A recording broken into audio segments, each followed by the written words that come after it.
I would like to officially call this meeting to order of the Gonzales Unified School District Regular Board Meeting of A Math Lover's Dream, Super Tuesday, 2/22/22. Calling to order, if we can start with our roll call. Board President Celeste Llama, Present. Board Clerk Araceli Flores, Board Member Jose Lopez, Here. Board Member Maria Cuevas, present, Board Member Cesar Ayon, Here. student board members present. Moving on to item 3, approval of agenda. Can I get a motion to approve the agenda? So moved. So moved. Moved by Mr. Lopez, second by Ms. Cuevas. All in favor? Aye. Anybody opposed? Motion passes. Item 4, approval of minutes. 4.1, approval of minutes, and there was 2 minutes submitted. I do have one correction, Monica, on the minutes for 2/8. The GTA report says Ms. Diaz, and I believe you meant Ms. Velez. Yeah, so that was my only correction when I seen. Any other? Can I get a motion to approve the minutes as submitted? Moved by Ms. Cuevas, second by myself. All those in favor? Aye. Aye. Anybody opposed? Motion passes. Item 5, public comments on closed session items to allow public comments prior to the board's consideration of any closed session agenda items. Government Code 54954.3. And I believe we have one in public, and we have a couple that were emailed. Mr. Barba, did you have a card? A card? Speaker's card?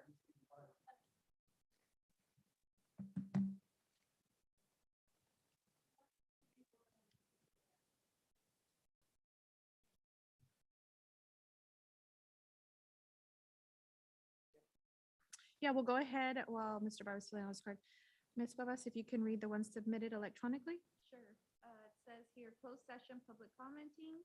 These are my requests for the Gonzales Unified School District Governing Board. They are: be professional, work as a team, place the education of our students before your egos. Being professional means attending to urgent and important matters. The parts of the California Voting Rights Act for Gonzales Unified has not been attended to, and it could result in a lawsuit. If this lawsuit occurs, it is my understanding that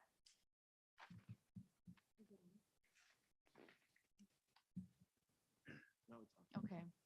Should I start over? Yeah, go ahead and. Closed session, public commenting. These are my requests for the Gonzales Unified School District Governing Board. They are: be professional, work as a team, place the education of our students before your egos.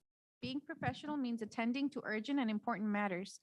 The parts of the California Voting Rights Act for Gonzales Unified has not been attended to, and it could result in a lawsuit. If this lawsuit occurs, this is my understanding that it risks money that should go to educating our students. A professional and responsible board would have completed this task to avoid legal consequences. Work as a team means teamwork. It doesn't mean you will always agree about everything.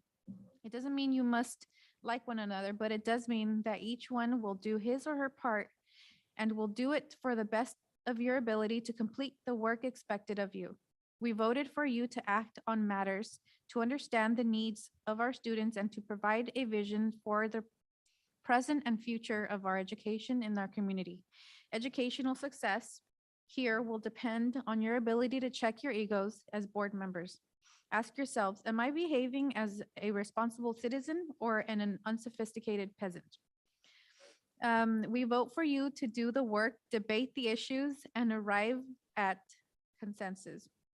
To continue the vision of educating the students of a majority immigrant population so that they will be responsible and contributing citizens of this country. If you can't do this, ask yourself, is it time for me to leave this board?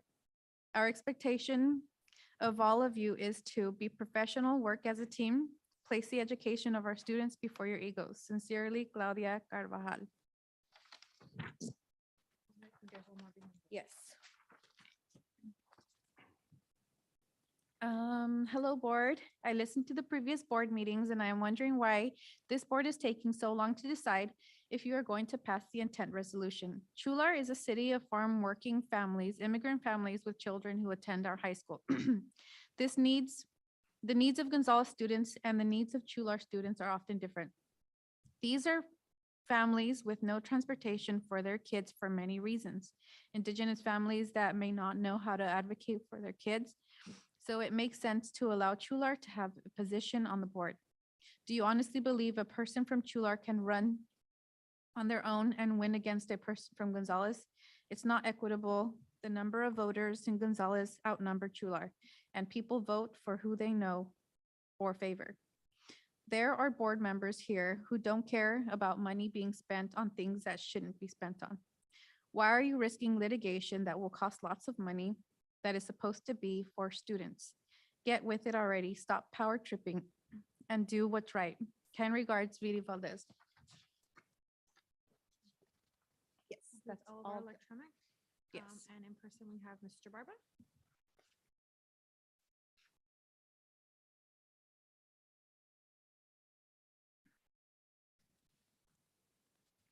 Okay, I'm totally against the redistricting and rezoning.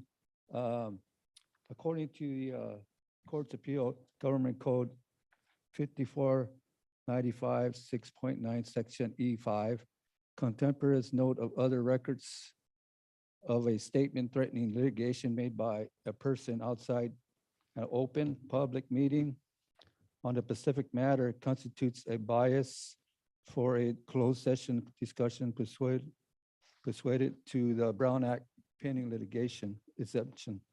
The plain language of section E5 also requires the note to be made available for public inspection upon request.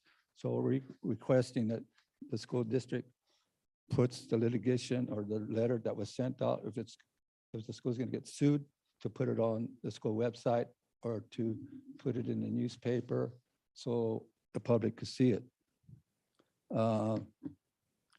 Two, I see this as for people that, this is a past election. Some people did not make it onto the school board and they were really pissed off, right? And they're probably the ones behind this, all this. For Maria Roscoe is probably one of them, and her daughter should be stepping down because she's probably the one that's going forward with this. Also, too, this is a simple way for those type of people to get onto the board, because if you guys rezone and stuff and no one runs against them, they're automatically get on that board. So I'm totally against that. They should be people running, if they're gonna run, it should be 2 or 3 people running for that. And you know, Gonzales is too small. I mean, you see our city's a little too small. So I'm totally against that. And from the last elections, you saw the results. Those people that are trying to get on this board, they all lost by 100 something votes. And you know, they're the ones behind this and getting this thing trying to push to try to get it on. And guess what? Here, Gonzales is probably 95% Latino. So it really doesn't make any sense because it's Latinos running against Latinos. So it doesn't make sense for somebody over here threatening lawsuits or whatever, you know, for our little town here. And that's the way these big companies come in here and think they could push around a little town. That's what usually happens. They come in and push around. So a lot of times you got to countersue them.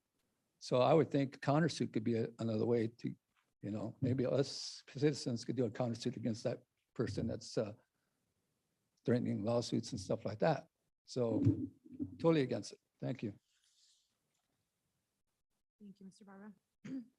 Any other closed session? With that, we are going to convene to closed session. And closed session, we have 6.1, conference with legal counsel, anticipated litigation, significant exposure to litigation pursuant to paragraph 2 of subdivision D of section 54956. Point 1 of the California Government Code. 1, potential case pursuant to the California Voting Rights Act. Item 6.2, public employees appointment employment, Government Code, Section 54957. And item 6.3, public employees discipline, dismissal, release, Government Code, Section 54957. With that, we're going to go ahead and adjourn to closed session.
Oh, no, okay, thanks. I don't know what my password is, but. I know. Leave Adriana. Thank you. Good night, then.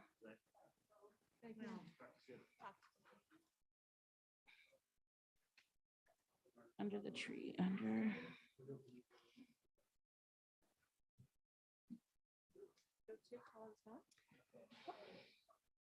I get 2 gold stars. Tomorrow, tomorrow I said to meet at 4, but I'm still in training till 4:30. I was gonna email you and I didn't get a chance. That's fine. Is that A little okay? bit later, no? Yeah, because I have my board president training.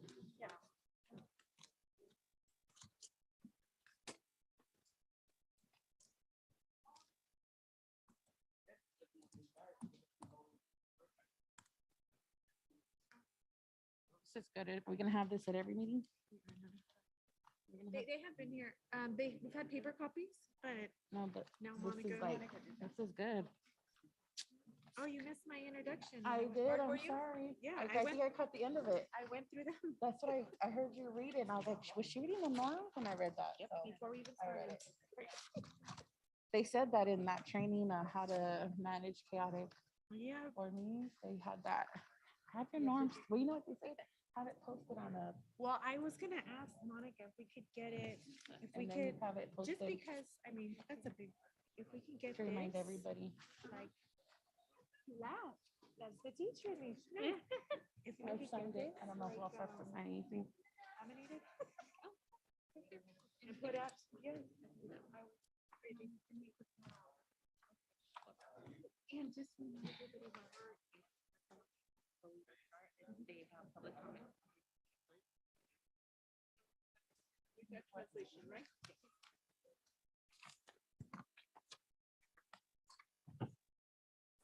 For those members of the public, if you are here for a public comment, if you can fill out a card.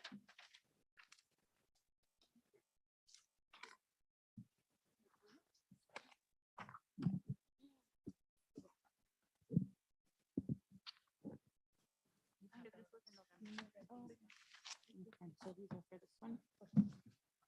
There might be times. But look at. Well, that one looks kind of.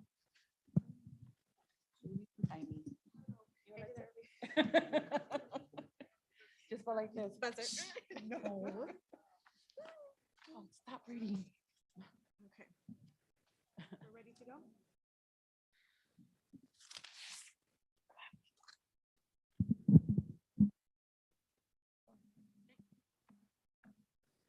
We're gonna go ahead and reconvene to open session. Item 8.1, action taken. There was no action taken in closed session.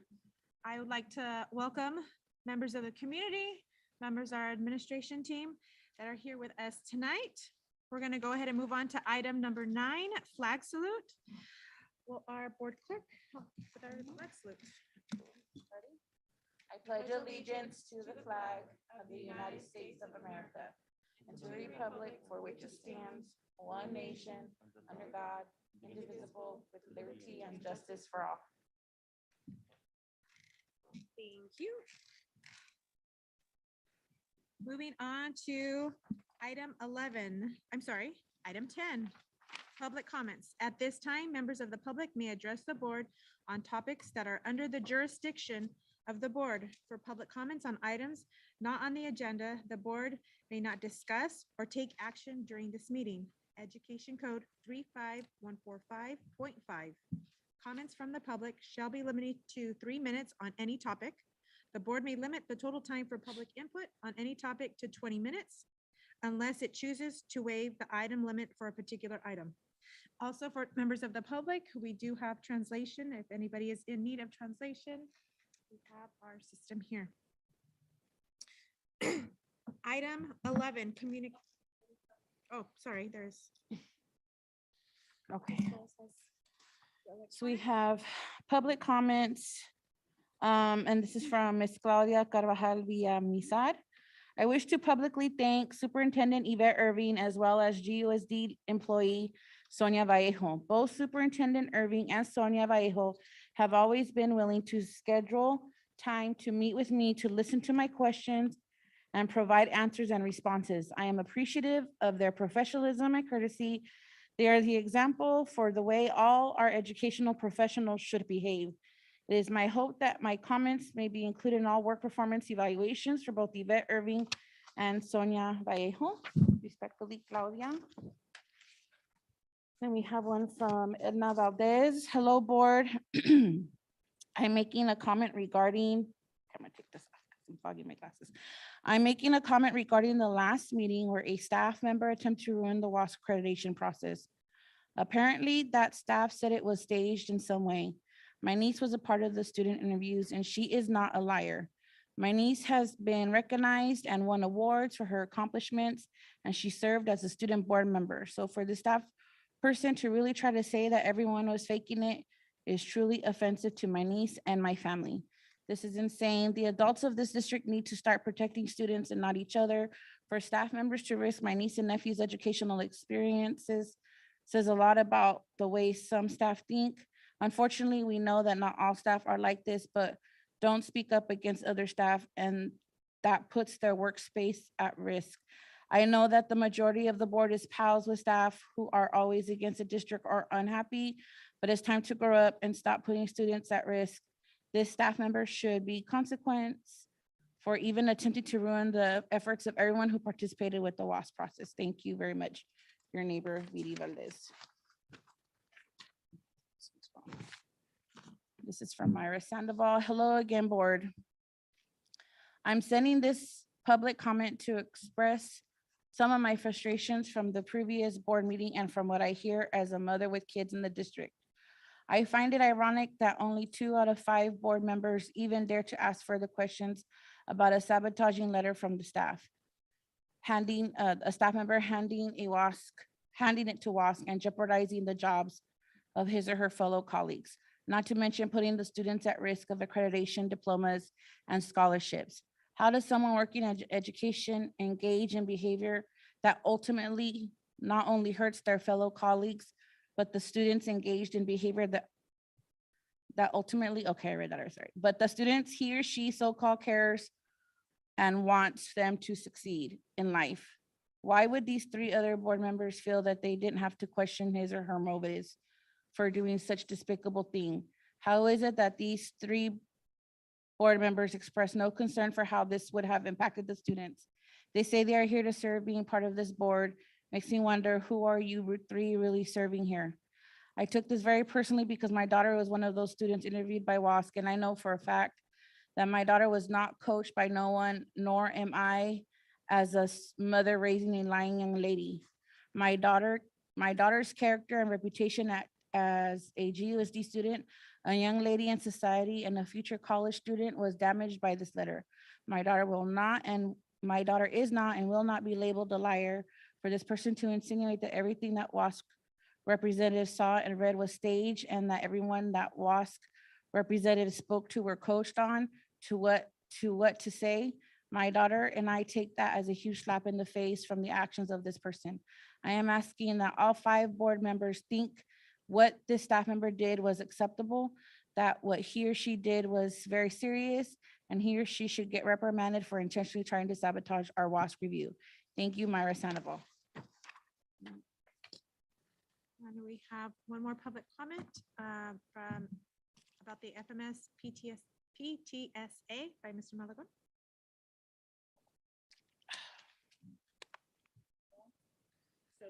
So that your PTSA knows in the future, they can submit public comment online and it'll be read out by the board. Oh, no, we're gonna let you read. We'll let I can't see. I need bifocals. I do need bifocals. That's what I'm like. That's what I'm like. Good evening, Superintendent Irvin and board members. Greeting distinguished members of the board, staff, and community members. I'm reading this in behalf of the FMS PTCA. Fairview PTCA would like to take a moment to publicly thank the Fairview Middle School teachers and staff for supporting our first fundraiser, the PTCA Valentine's Day Bake Sale. Many teachers came out and buy numerous baked goods and support our cause. Many of the teachers donated their change or the money to help start our funding. We will also like to give a huge heartfelt thank you to board member Cuevas. As soon as she found out about the fundraiser, she quickly signed up to donate 4 dozen of cupcakes. Board members Cuevas, thank you for the delicious chocolate, peanut butter, and Oreo cupcakes. They were a hit with the students and also with the staff. Lastly, but certainly not least, we would like to thank Principal Malagon for his support. Without his vision and advocacy, we would not have a PTCA. Mr. Malagon, we appreciate you and all you have done for our organization. Thank you for your time, and we look forward to a great year together. Signed by Janet Pacheco, President, Laura Cortez, Vice President, Jessica Camargo, Treasurer, Vivian and Kathy Beltran, PTCA members. Thank you. Thank you, Ms. Malagon. Seeing as that addresses all of our public comments of items not on the agenda, we're going to go ahead and move forward to item 11, communications. 11.1, Gonzales Teachers Association, GTA report.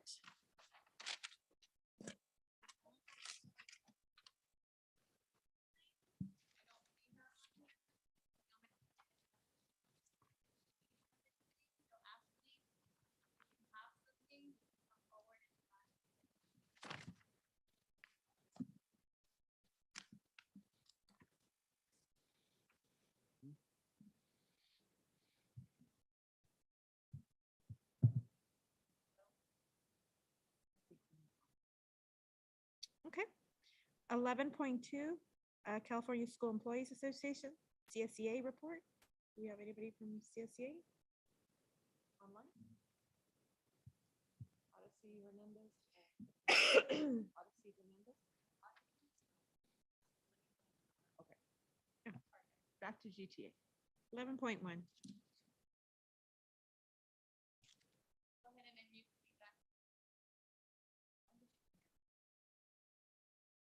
Are you there, Sita?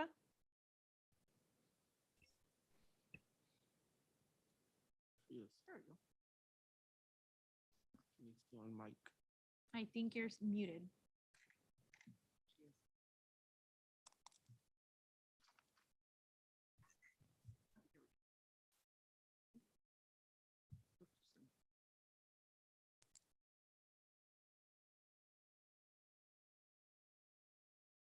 Are you there? Recording in progress.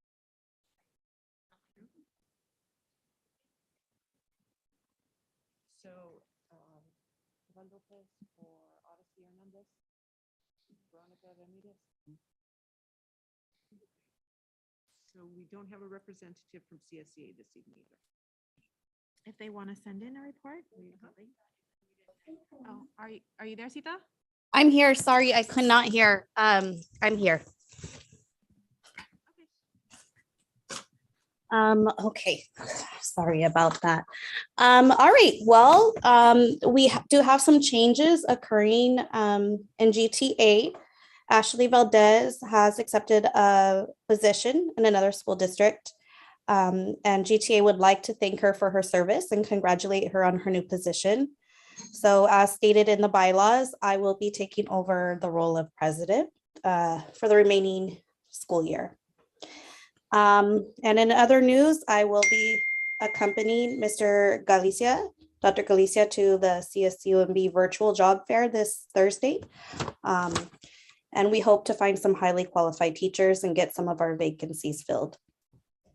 We have submitted potential dates to the district for our summer school and after school program MOU. And so we're just waiting to hear back on those dates to see if we can start negotiations in that area. And that is all for my report. Thank you. Thank you. Seeing as we have nobody available for CSE, we'll go ahead and move on to 11.3, Gonzales Youth Commissioners Report. Are they online? No, nobody online? 11.4, our student board members report.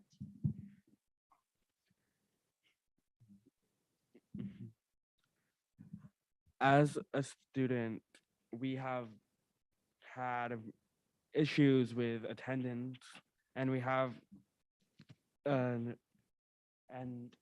we, as a student, we have issues with attendance, and we have many ways of tackling this. And this week we have organized attendance where if you're here for a whole day, like the whole week, 95% of attendance, you will get you'll get pride, you'll get rewarded for having attendance and there's also been an issue with staff. However, the Spanish department, we need to hire someone in the Spanish department, and I think that's really important because myself, I don't understand Spanish, and I would really like to learn Spanish. However, there's no one to fill that position. Thank you. Thank you, Andrew. Moving on to 11.5, LaGloria Elementary School, and I believe Mr. Demick and Ms. Dietrich are here.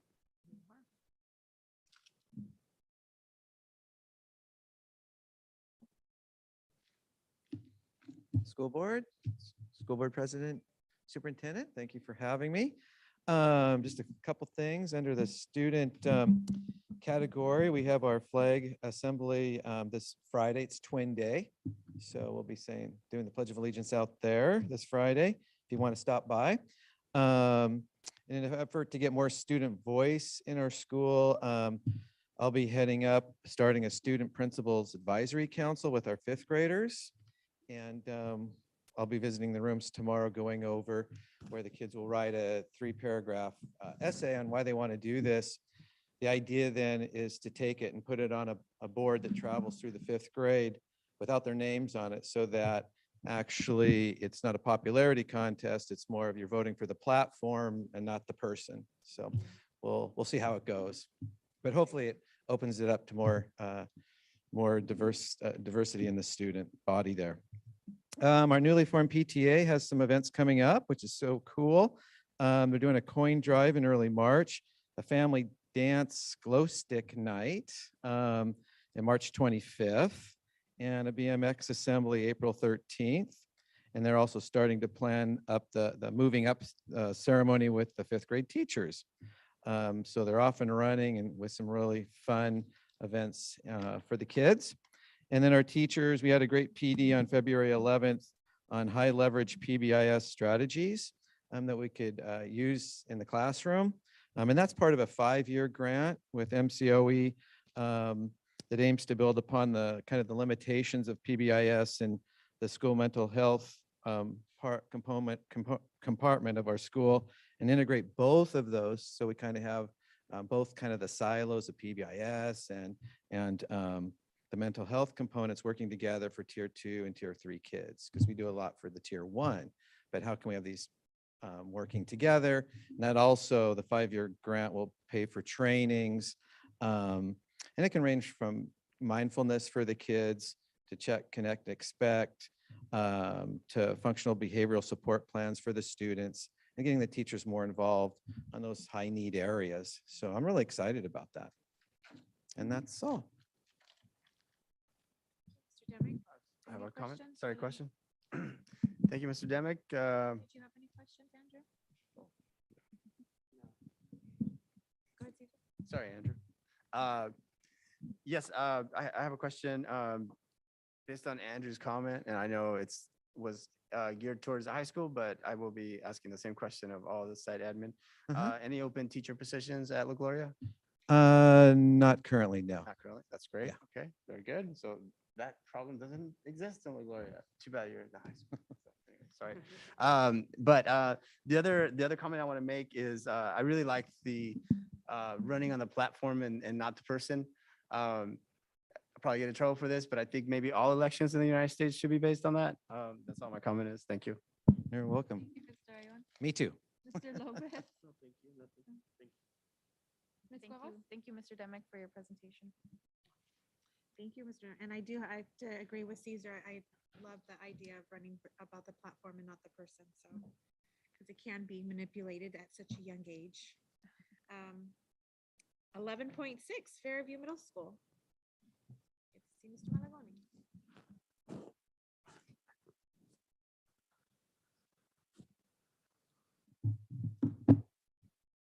Good evening again, Superintendent Irvin, board members. Thank you. This is Miguel Malagon, Principal for your middle school. And I have a few announcements to make with you. As we speak tonight, we have a team actually installing some new technology at Fairview Middle School in the math, specifically in the math department. So we are very excited for that. This is going to help us enhance the student education.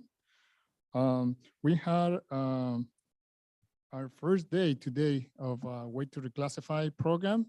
And we are hoping that this is going to be a great program for our English language learners. So that's happening right now. That happens today, I'm sorry. Our 8th grade parent committee is doing their first fundraiser to support the class. So please support them. They're gonna be doing a drawing. So students are gonna be going out there selling some tickets. So please support them as you see them. As I mentioned before, PTCA had our first bake sale and it was a success. Thanks to all PTCA members that donated and board member Cuevas. We will have our first dance of the year. I know it's been a long time without dances, but finally we're gonna put one together this Friday, 25th. We will start at 6 o'clock and we don't know when we're gonna be done. I'm just kidding. No, it's gonna be only 2 hours. In March 4, at 4 o'clock, we will be hosting our basketball tournament. So that's gonna start on 4 o'clock, and it's going to be a 2-day event, 4th and 5th. On Saturday the 5th, we will start at 9 o'clock with the basketball tournament. So if you guys have an opportunity, come out and support our team. Thank you. That's all my report. Thanks a lot. Questions, Andrew? Thank you. Thank you, Mr. Malagon. I want to congratulate you, well, you and the parents that are involved in starting the PTCA. That sounds like it's a very good initiative. I'm very glad you had a hand in that, and it looks like they are very appreciative of that fact as well. And then I will ask you my go-to question: any open positions at Fairview? We have a couple of subs, but no open positions at this time. Long-term subs, but no open positions. So long-term subs? Which classes have long-term subs? We have language and history in 6th grade. And then we have a math class. I think that's what I have. Is there any? Science for right now for the. And it's science, correct? Science, yeah. 3. And the math class in what grade? 8, In 8th grade? And science in 8th grade as well? correct. Thank you. Mr. Lopez? Oh, no, thank you. Can you remind me, Mr. Malagon, what time for the basketball tournament? The 4 is going to start at 4 o'clock. Okay, And then Saturday, the 9 will start, Saturday the 5th, will start at 9 o'clock. okay. Thank you. I missed that. Yes. No, thank you.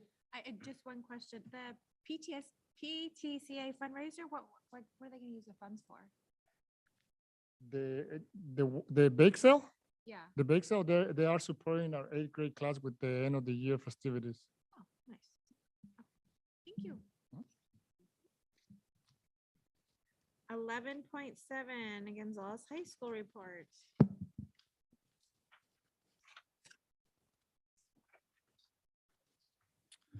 All right, good evening, everyone. Superintendent Irving, Board President Daniels, and board members, and Andrew.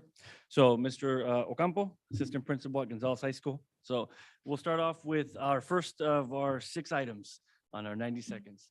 Keep it short. We'll have our ninth grade orientation on March 2nd. It'll be at 6 p.m. in the main gym.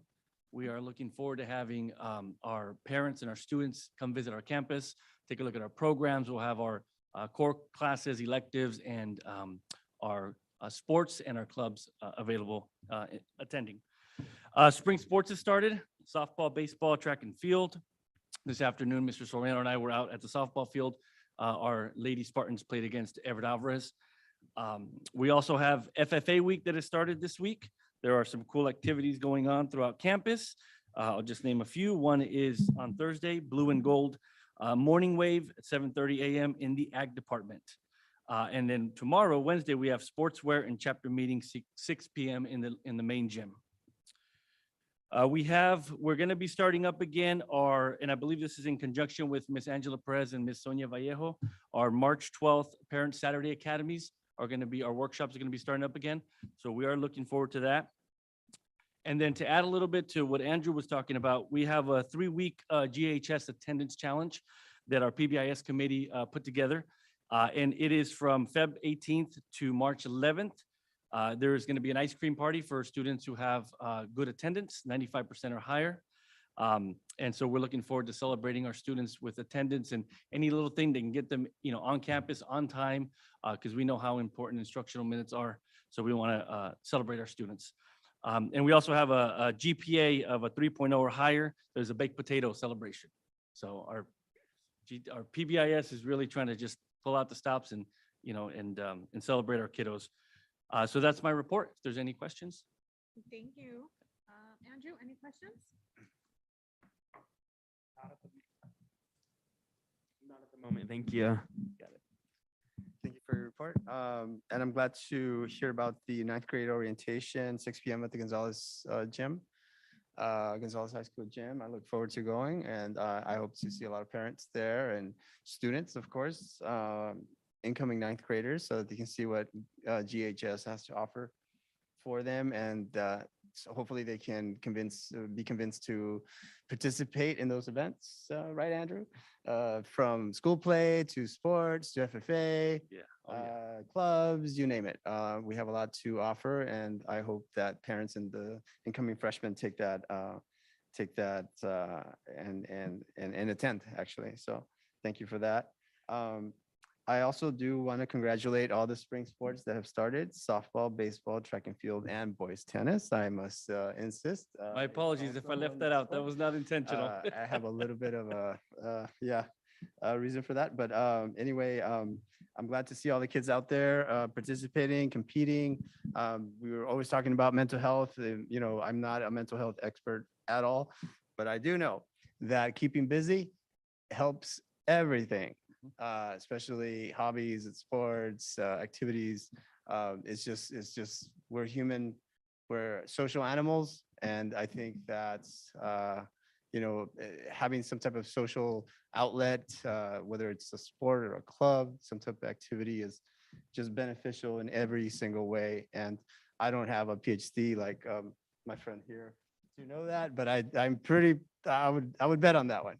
So I really encourage all the kids out there to take advantage, and it's never too late. It's never too late to start participating, right? Just show up, and you never know, you might really enjoy it.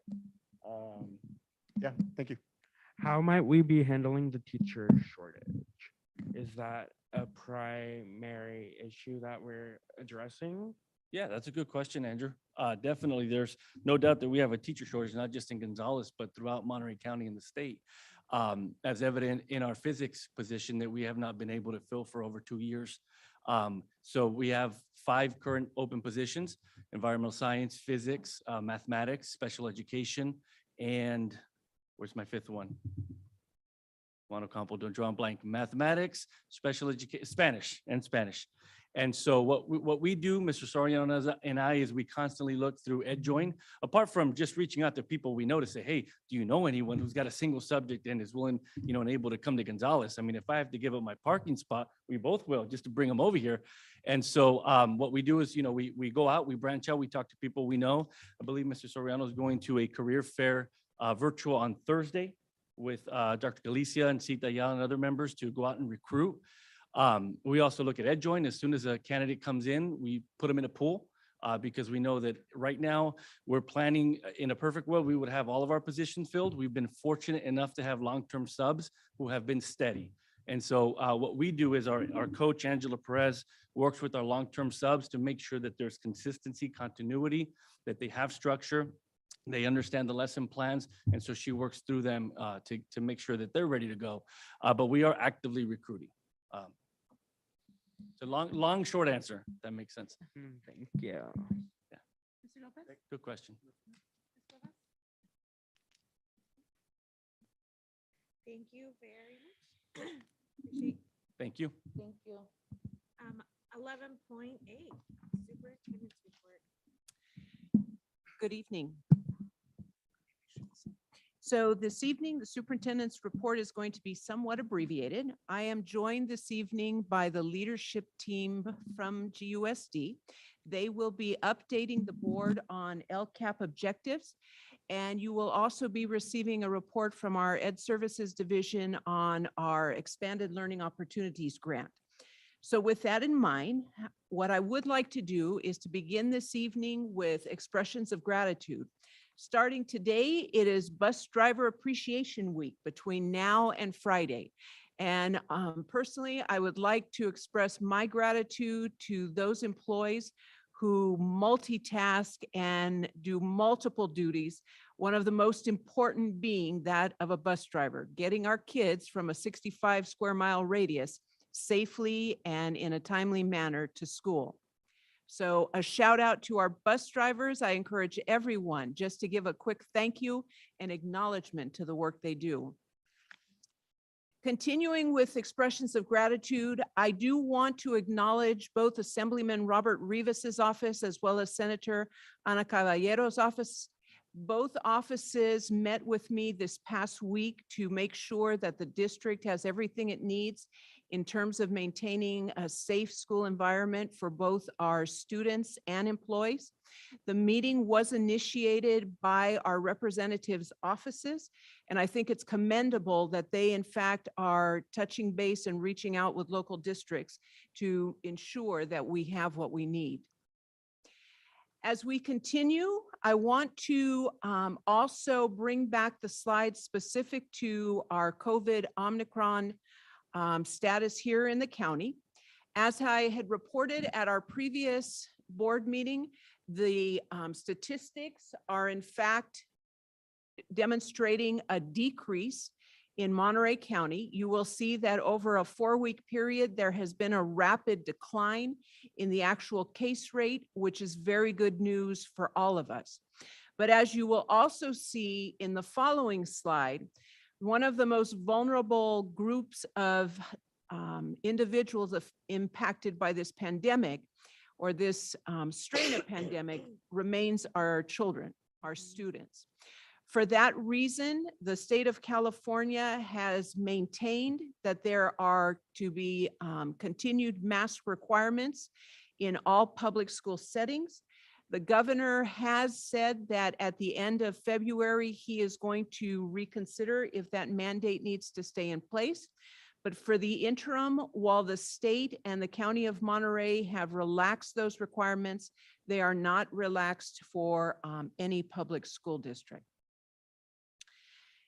And lastly, I want to shout out and give or illuminate a couple of new events that are going to be coming up. We have the second in our series of Padre a Padre that will be occurring this Thursday evening in the GHS cafeteria. This initiative is led by Board Member Lopez and supported by the Latino Spanish-speaking leaders within our district. At our first meeting, the last meeting, we had approximately 29 fathers. And our parent liaison has been working extra hard to make sure that fathers return and bring a friend with them. And we will be enjoying a rifa, a raffle. For every father that brings another father with them, they'll have a ticket to put in the drawing.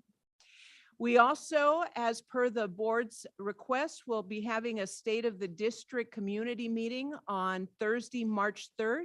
It will be held at the Joint Use Gym at Fairview, where we will talk a little bit about where we've been, where we're at now, and most importantly, where the district is going as we move in the future. And one of the highlights of where the district continues to move in the future is our open house and ribbon cutting for the GHS Exploration Innovation Center. That will also be occurring Thursday at 7:30 following the community meeting. I do want to give a shout out to Fairview because Fairview, in fact, was the location and houses our original Innovation Center. And among the things you'll be hearing about at the community meeting that are coming in the future will be an expansion to our third Innovation Center housed at La Gloria Elementary. And that concludes my report for this evening. Andrew, comments or questions? Thank you, Superintendent. Mr. Ion, comments or questions? Mr. Lopez? Yes. Thank you, Yvette, first of all, for all of your leadership. Also want to, again, once again, invite our parents to come to the Padre a Padre. A todos los papás que nos están escuchando, yo sé que tenemos traductor, pero lo prefiero decir yo en español.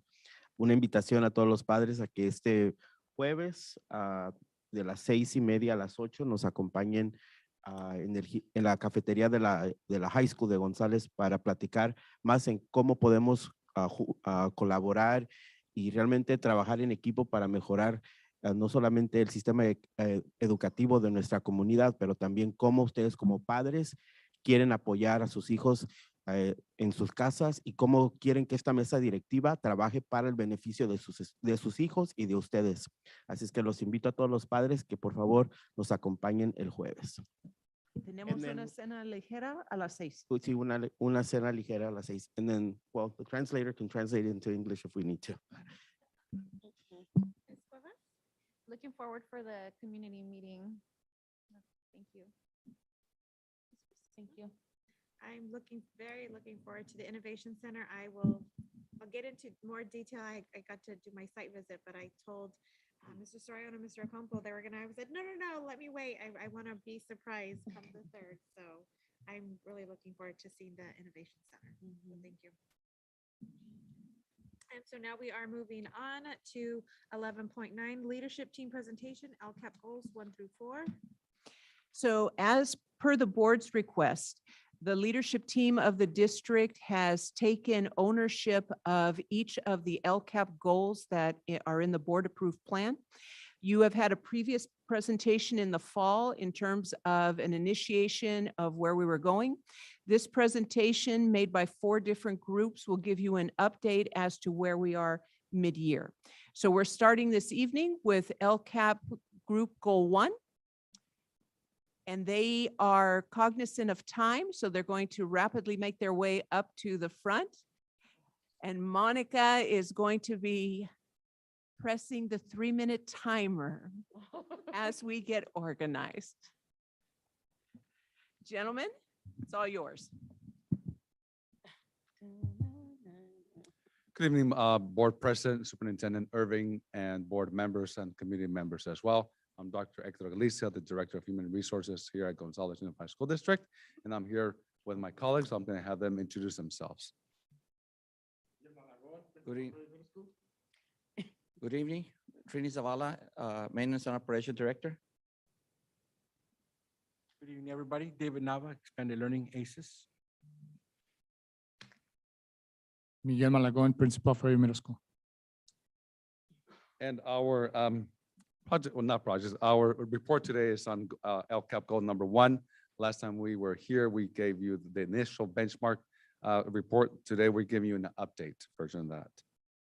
Our state priorities, as you see, are the basic services, the implementation of the state standards and student achievement. As you see, our goal 1 focuses on experience quality and rigorous and relevant standards-based instruction to improve academic performance provided by highly effective teachers, safe, clean facilities to have access to the 21st century tools and enhance learning. With that in mind, we just put up some icons here just as clue us on the focus areas. So the first icon here just represents instructional materials. Second icon represents the buildings and operations, maintenance, and thus far. And then the third one represents our highly qualified teachers. And thereon will be the access to the internet services and access to our students.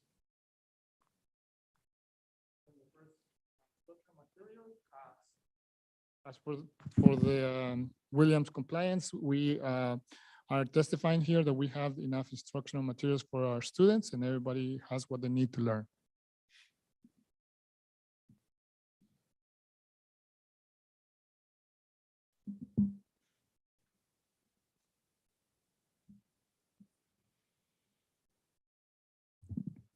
And as for Williams facilities and inspection, the FIT tool, the new project that that the district is working on right now is replacing the stadium scoreboard, remodeling of the library at FMS, and that has been completed. We're waiting on furniture, so now we're moving on to La Gloria. And designing the culinary kitchen, it's for a remodel that's on the designing stage. And repiping of the main water service to FMS and La Gloria. And new offices for educational services at the old tech center.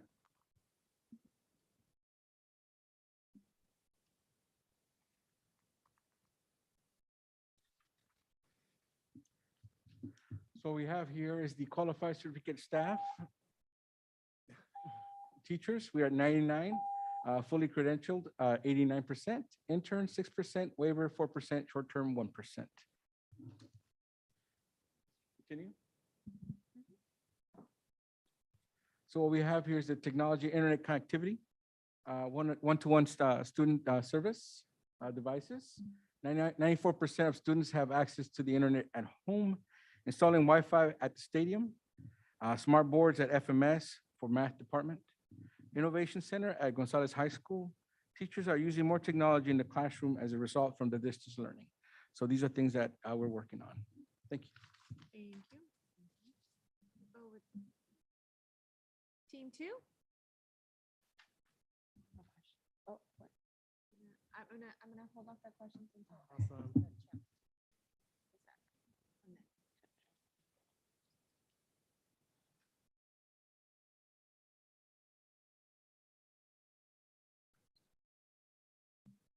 You ready?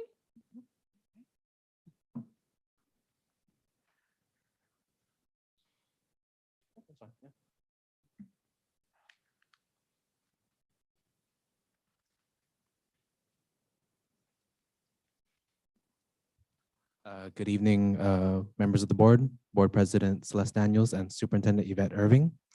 My name is Alvin Vituk, and we'll be talking about LCAP Goal 2.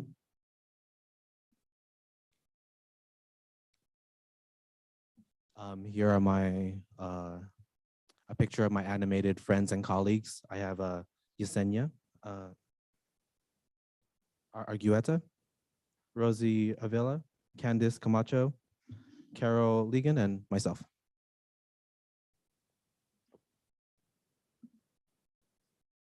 And we're going to break down Goal 2 in little bite-sized pieces. But for student intervention and enhancement, we have GPA 4.0 Saturday Academy at La Gloria, Fairview, and the high school.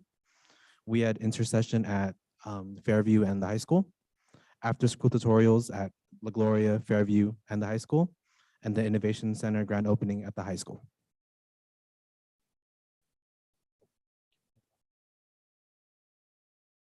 For identification services and reclassification of English language learners, we integrated and designated ELD implemented throughout the district.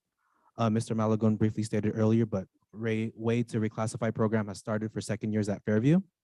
LPAC testing has started, and Elevation ELL data management training data sharing is underway. School started in August. School will end in May. We're right in the middle of it.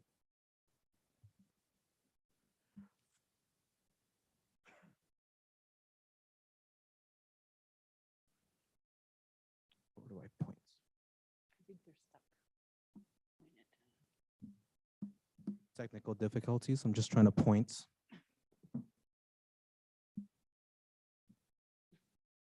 There you go. Awesome. Thank you, Andrew. For college and career readiness, we have FAFSA and CATA opening up on March 2nd. The big difference between these two programs is that students with social security numbers and students without social security numbers, so they all have the opportunity to.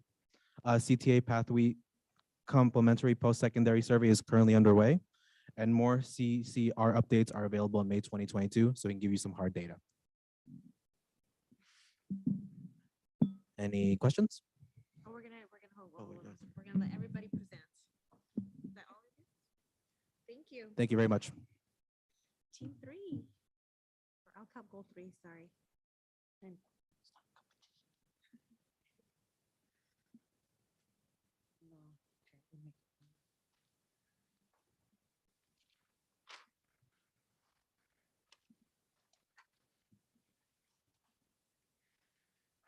Good evening, Board. Superintendent Irving, Diana Dietrich, Assistant Principal at La Gloria. We have our coordinator with MOT, Martin Diaz, Assistant Director of Student Services, Claudia Berlin, and Can you speak up and directly into the microphone? yes, People trying to hear you from home. is that better? That's better. And then we have our principal of GHS, Mr. Jer Soriano. And our group worked on goal number 3, LCAP goal number 3, which focuses on providing students an adequate, safe, and engaging learning environment, making them feel welcome. We're going to focus on 3 priorities: school climate, student engagement and attendance, maintaining low suspension rates and expulsion rates, and professional development. Starting off with school climate. So all sites have been focusing on PBIS. Specifically, La Gloria and Fairview have been focusing on PBIS rewards online. And that's an online system that offers positive rewards points. La Gloria has purchased 1.7K tangible rewards for students. And we've had different events like events rewards with the principal and vice principal. And GHS has focused on attendance challenges, and all sites have focused on school spirit assemblies. For attendance, we have SART, mediation process, home visits, and parent outreach. Student incentives, maintaining facilities to keep a clean and welcoming environment. Parent workshops with a focus on social emotional learning. Martin, whoever has the clicker, the slides need to move with the This presentation. is the correct slide now. Yeah. So, yeah, I can get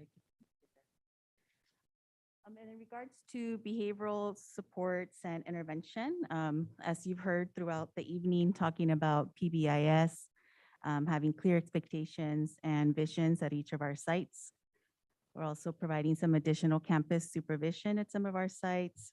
And then also establishing the SST process, especially with also including not only academic needs, but also behavioral or social emotional needs. And then continuing with our mental health supports. So that would include, work with our social workers, our MCBH therapists, school psychologists, counselors. So providing immediate support for those students in crisis, individual small group counseling, and continuing our collaboration with community agencies and families. And in regards to professional development this year, some of the main highlights at our school district, La Gloria Elementary, really big on their PBIS Tier 1 professional development for staff titled Load Planning High Impact Student Interaction Strategies for PBIS. Upcoming district-wide SES with Joel Hood for staff and students. At Gonzales High School, it's been with our consultant, our WAS consultant, Katie Barr, in helping us with our mission and vision, organizing our criterias. Also, we had assistant principal representation in agencies like ALAS and in the National Principals Leadership Academy. Our Innovation Center, our La Gloria's Library Renovation, Walk to School, parent events at PTA, and also all sites have received funding for much needed library material, textbook materials for our libraries. thank you. And our LCAP goal 4.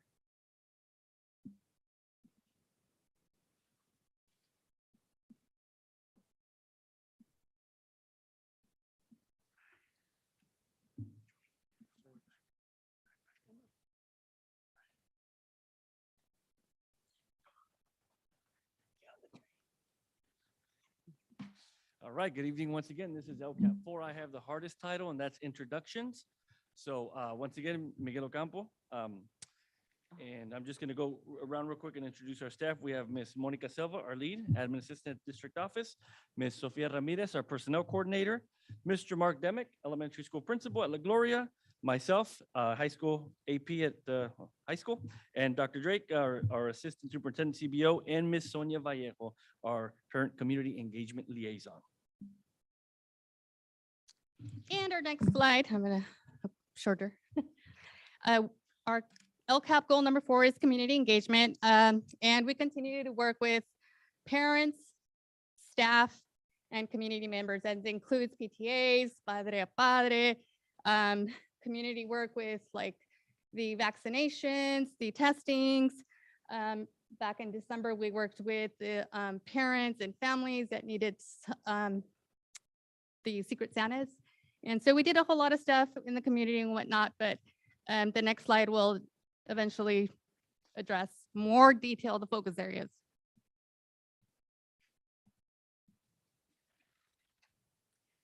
Hello. So goal number 4, the areas of focus are 4.1A, provide parent education classes and workshops. 4.1D, provide technical assistance and digital literacy support to families. And 4.2C, provide a community liaison to support community engagement.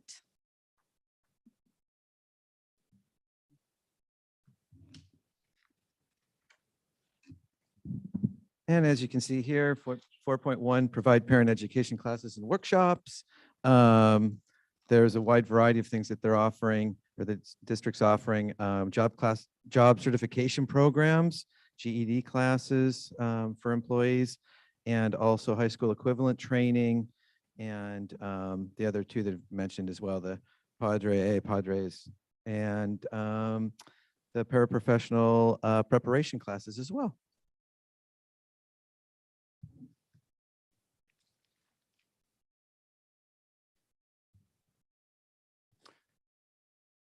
We're also providing technical assistance and literacy support to the community. We're providing local job postings via the internet, city kiosk, a technology helpline, how-to videos posted on our GUSD website, in-person tech help here in the afternoons from 7 to 4 p.m., community support, audiovisual sets at city-sponsored events, after hours and evening event tech support, and also providing hotspots for local residents.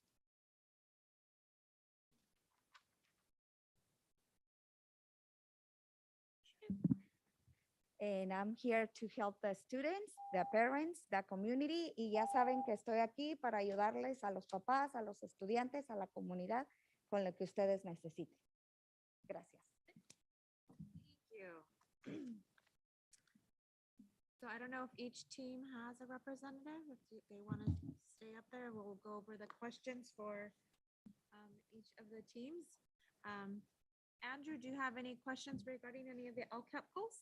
No, thank you. Mr. Ione. Yes, I will start with LCAP Goal 1 at the beginning. And so, Ms. Malagón, I know it's, obviously the school certified or the site certified that we have appropriate instructional materials. And I keep going back to this over and over and over and over, because I know for a fact there are classes that do not have a classroom set. I know that they're probably, and I'm guessing because I have never been given this answer, despite the fact, and this is not on you, just, you're just the one in front of me. But, and the question I've had, and the question that has never been answered is, which classes do not have a classroom set? I don't believe it's a difficult question to answer. I just reach out to a couple of teachers and say, do you have a classroom set? Most of them tell me yes. Some say no, right? It's that easy. Does not take a lot. Again, I apologize, Mr. Malagón. It's not you. You're just in front of me. But that's just my comment there. I think Ava was going to answer. So, Mr. Ione, the statement that you made is incorrect. And there are checks and balances in a system, not only at the classroom level, but at the site level, the district level, and it is validated by an external entity, the Monterey County Office of Education. What you deem to be needed as a class set is not needed to meet the requirements of the Williams settlement. And so I want to make very clear to the community that we meet the letter of the law. What we may not meet are discretionary requests that you hear from staff. But this is not a single individual or a single site verifying it. There are multiple checks and balances to ensure that we are in compliance with the law. Thank you for your clarification. To clarify your clarification, I never said we did not meet the Williams Act. I know that we did. I have acknowledged that we did. All I simply say, and all I simply have asked is which classes do not have a classroom set, irrespective of the fact that we meet the Williams Act. That question has never been answered. So I appreciate that, but even the reference to a class set, we have classrooms that use multiple books with students.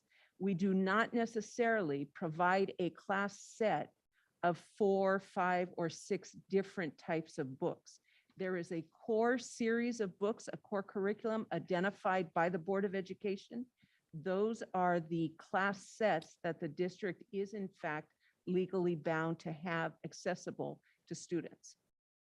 So just to clarify, then you're saying that the core subjects in all sites that we do in fact have a classroom set. That's what you're saying? Thank you. See, I have never received that answer before. Any other questions regarding goals 2, 3, or 4? I actually do have Okay. more. Goal 2, the FAFSA and CADA. I'm so happy to hear about CADA. I wasn't aware of it actually. But FAFSA, for those of you that don't know, if you don't have, I'll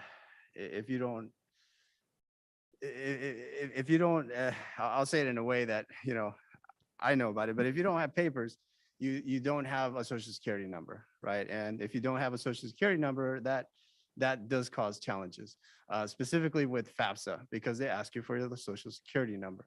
Now there's a taxpayer identification number, which you can use as well if in the case where you don't have a social security number. And then that in fact allows you to fill out the application in CADA, if I understand correctly. And my question is, what type of support is there for kids that are applying for FAFSA and CADA?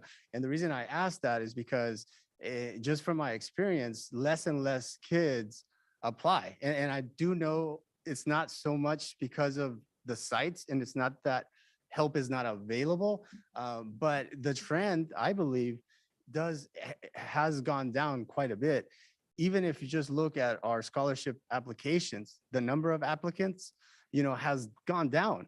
It's obvious, we used to have 100 applicants, now we're lucky to have 50, and it's lower and lower every year. So if less kids are applying for scholarships, it goes to, you could probably assume that less kids are applying for FAFSA and CADA and so on. So that's my concern.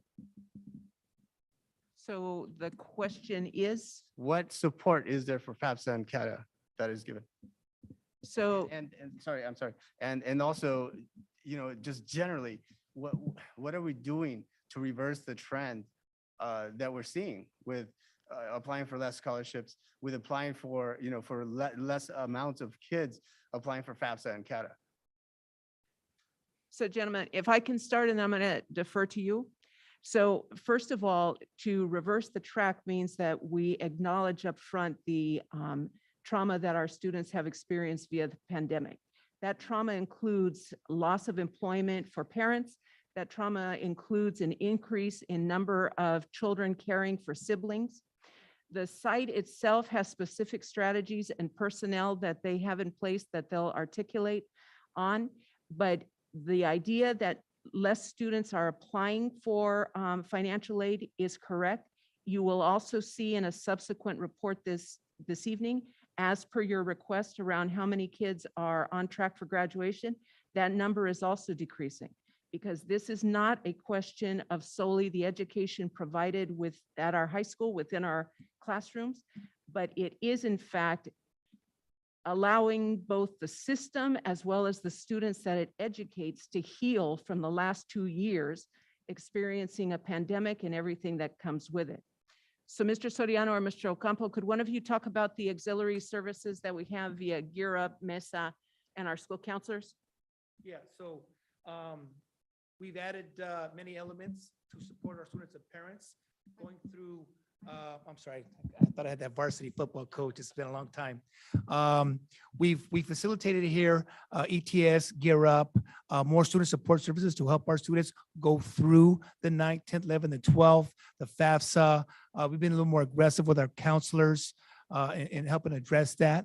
And we'll talk more about that during our orientation with our freshmen. We do have a school psychologist. We've had other counseling to help our students with their emotional needs. We have that process, and our teachers have been trained through the Joel Hood, the SELs, to be more empathetic, to be a little more highlighting, to be careful and assist our students when they think there's something's not right or to referring.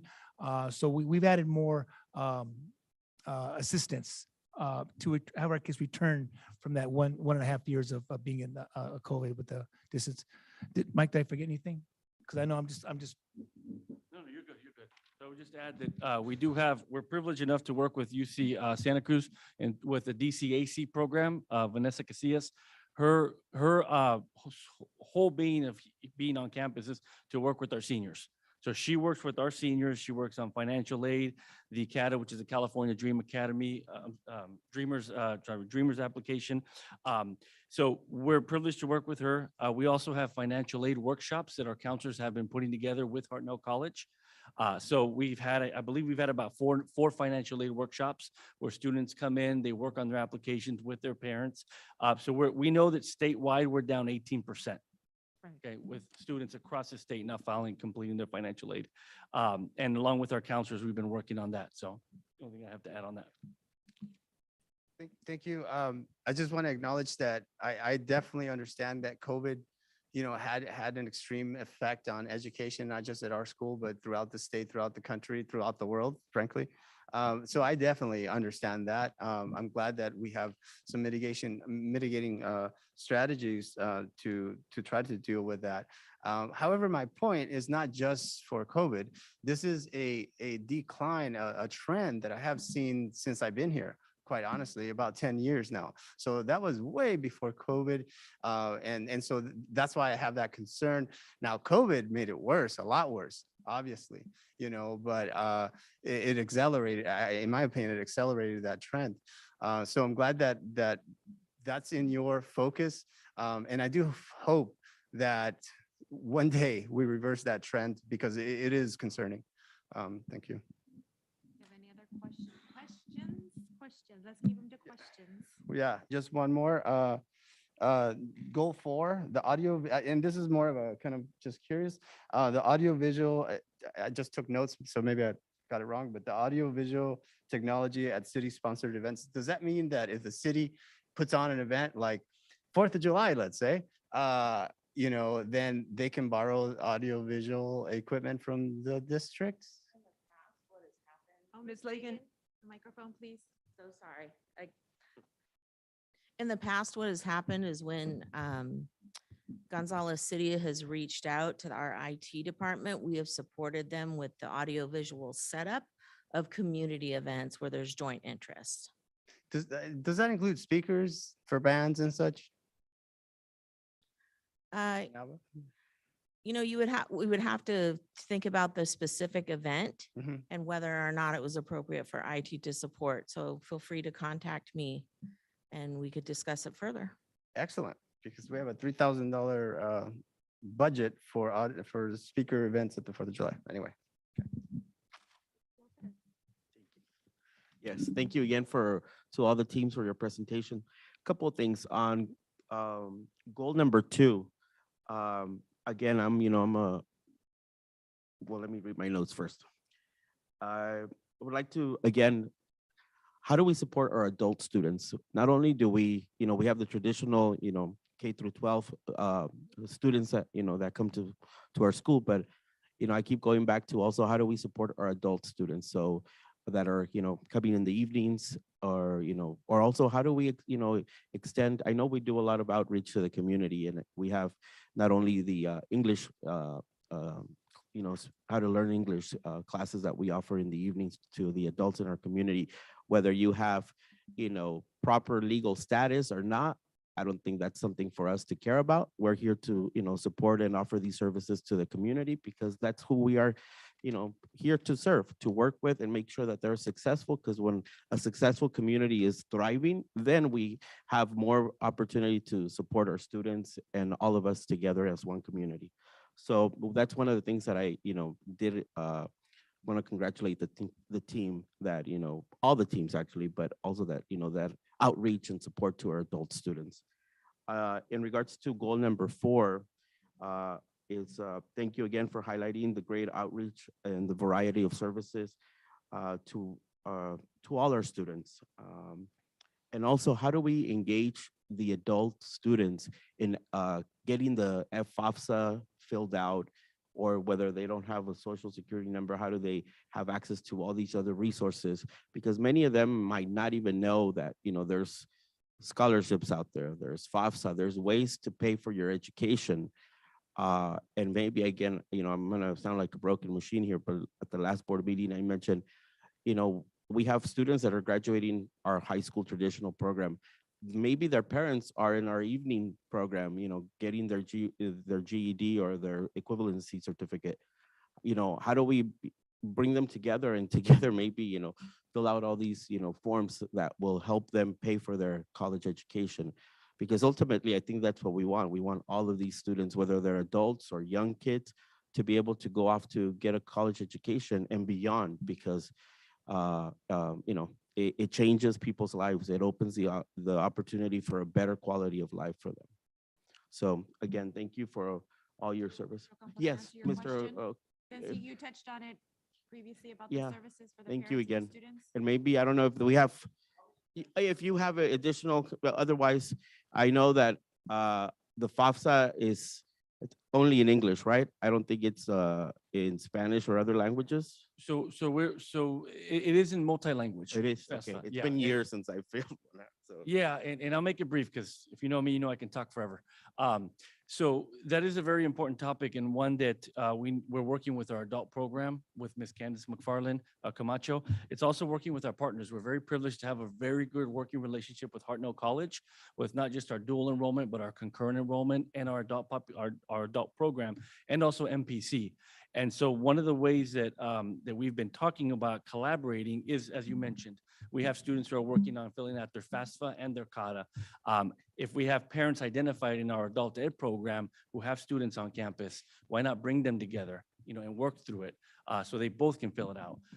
And it's important to break some of those preconceived notions about financial aid, right? For example, with the CADA, you don't need a social security number, right? We will work with you. We don't ask for status. I mean, the government has their criteria of what they ask for, but we're there to support our students. So they know they come to a place where we're going to support them, walk them through the program. If it's Spanish translation, we have that service. Obviously, if it's in English, we provide those services with DCAC, with Vanessa Casillas and our other programs. But we know that cost is a barrier to go to either a 2-year, 4-year, or a vocational institution. And so we are resource rich as a county with all our different partners. Now we have to bring all of us at the table with our adult student population and our high school and pave the way to make sure that they've got a way to pay for college. If I can add one thing to Mr. Ocampo's comments, what I would like the board to consider is FAFSA itself does not identify a social security number as the greatest obstacle to FAFSA completion. It is not undocumented status. What becomes an obstacle for our parents is trusting a system to upload very personal information. So when we're talking about their wages, when we're talking about their pay stubs, when we're talking about IRS forms, and if they submit it, that becomes the obstacle. The social security number basically is a logistical point that can be addressed via the FAFSA or in fact via the CADA. But for our parents and FAFSA itself as a government organization, they have identified that there are other obstacles that we as a system need to address far beyond a social security number. And I think that's where the trust of, gaining the trust of our families to be able to, disclose that information, even the simple, I'm sure it asks for a physical address or some form of mailing address where they can communicate with them. That in itself is a huge sensitive subject that a lot of parents, if they don't have the trust in us as their leaders in the community, how do we expect them to get a college education if they're fearful of, or they might, who knows, come after them. So we have to be very sensitive as we, engage our community in these kind of outreach, because we want them to be successful, but at the same time, we need to understand them where they're at and meet them where they're at. If I could add, Mr. Lopez, also our Parent Connect on Saturdays, having parents who have gone through that process, who have been successful, who sent their kids to a UC, a CSU, or even through Hartnell, Gavilan, having them speak out to invited parents, and so they know how what they went through and experience. Connects of parents to parents, and have them be the guide and the support and somebody that they can trust. Yeah, great, thank you. Yes, I'd like to kind of share like an idea / question. I heard you mention we have Gear Up who helps promote. Does ETS help promote? And also, I'm embarrassed to admit that I didn't see the curriculum for Get Focused, Stay Focused, but I'm aware that they help with like giving education to the students about taxes and home buying and just what life. So would the curriculum in Get Focused, Stay Focused include some education in the FAFSA? The good thing, Ms. Cuevas, about the Get Focused, Stay Focused is that it can be flexible to talk about. This is the first year we've actually had the program at our school with books and trained instructors. So Yeah. that's something that we always want to continue to build. Yeah, that might be something to share and add into their Yes, lesson of plan course. maybe. Yeah, no, thank you. Excellent. Yeah, thank you. Just, I have questions, but for the sake of time, I'll email and get my responses. But I do want to say that as time has gone by, I love the energy that you guys show in sharing the LCAP goals. This has been, understanding the LCAP since I've been active with the school district has been a complicated process. And you guys have managed to simplify it in a way that regular parent can understand. And so, it's taken so much work to get to this point, and we've seen it. And, I can, you guys have really been successful at really simplifying and allowing members of the community to look at the LCAP and get it. Because when I first started, getting involved, that LCAP thing was scary. And it's still scary, but you guys translate it in parent-friendly ways. So thank you for your guys' energy and effort to be here and present this information. 3 questions. First, I do want to commend you on your report. So thank you for coming together as teams. I kept calling you teams, but you guys were LCAP goals. For goal number 1, I noticed that we had a 94% rate of students who have the access at home. Are we doing anything to address the 6% that do not have access at home? Wi-Fi access. Definitely, that would be something that we are talking about. Those 5% that still missing. We need to do something about it, and at the district we'll have more conversations on how to support the students. So at the outset of COVID, we found out very quickly that we have students in areas that the hotspots we distributed did not cover. And at that time, under Director DeGroot, we actually had contracted with, I believe it was AT&T, and had paid up to $100 a hotspot to get what I believe were satellite-based or the most sophisticated connection possible. That number has now been reduced, but we continue to look at the most efficient way to reach those rural areas. And Director Ligon has been on top of that, as well as her team. And they're to be commended in finding those solutions. Thank you. For team 2, the CTE survey, when do we expect it to be completed? So the CTC survey in terms of reporting to the state will be completed around mid-March. And then there's an end of the year CTC reporting. I think, I'm sorry, Ms. Fagan, I don't, I don't want to, but they were talking about a CTE survey that was going out. I thought it was CTE, not CTC. Sorry, CTE. It's hard to understand you, Miss Daniel, way back there. And then I had my mask on, not over my ears, but it didn't help. So that's CTE survey. As I stated before, the mid-March deadline is the reporting for the state for last year's completers. And then there'll be an additional end of the year report approximately July. Okay. And then my last question, for Team 3, they had acknowledged that home visits were being done. How often are home visits being done to address the attendance and whatnot? Yeah. Yes, Ms. Lagan. So, Ms. Daniel, President Daniel, that it goes as much needed through our 504s, our SSTs. We work with Ms. Covarrubias and Mr. Nijero, Mike heads the attendance in regards to, we see that group of students that we target that got, 5, 10, 15, and sometimes we do go out to the sites when calls, emails don't go addressed. And yeah, we try to do like 4 or 5. Based on- Yeah, Ms. Covarrubias does home visits 5 days a week. yeah. Depending on the day of the week and at times the principal's availability, Mhm. that will affect how many get completed in a day. But they've Mhm. also increased by virtue of her collaboration with our parent empowerment specialist Mhm. because they've gone together now as a team. Okay. Thank you again for being here and for your reports. Okay, now we're going to move on to item 12, action items. Really quickly, Monica, do we have any public comments? Thank you. Public comments for any of our action items?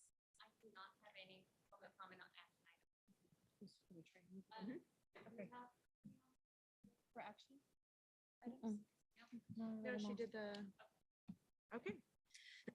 So we're moving along to 12.1, approval to ratify the listed and attachment contracts entered by the superintendent on behalf of the district as per board policy 3312 as of February 15th, 2022. Staff report?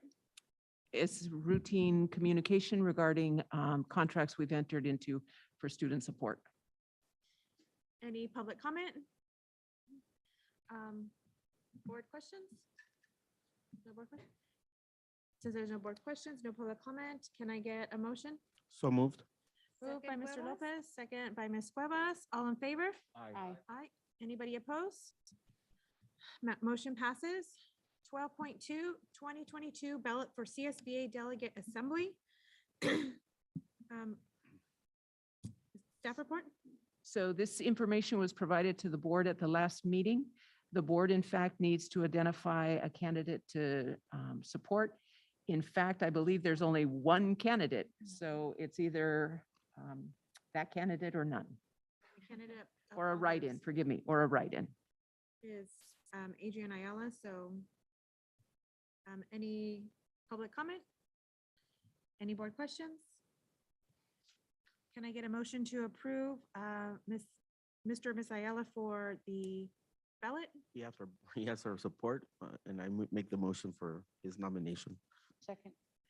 It was motion by Mr. Lopez, second by Ms. Flores. All in favor? Aye. Anybody opposed? Motion passes.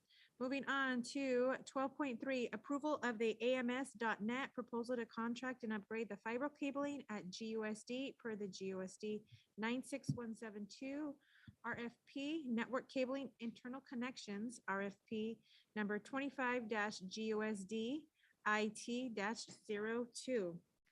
This is continuing work to fortify the infrastructure that is supporting the district. This is a routine cost. No, any public comments? Any board comments? Can I get a motion? So moved. Second by Mr. Lopez.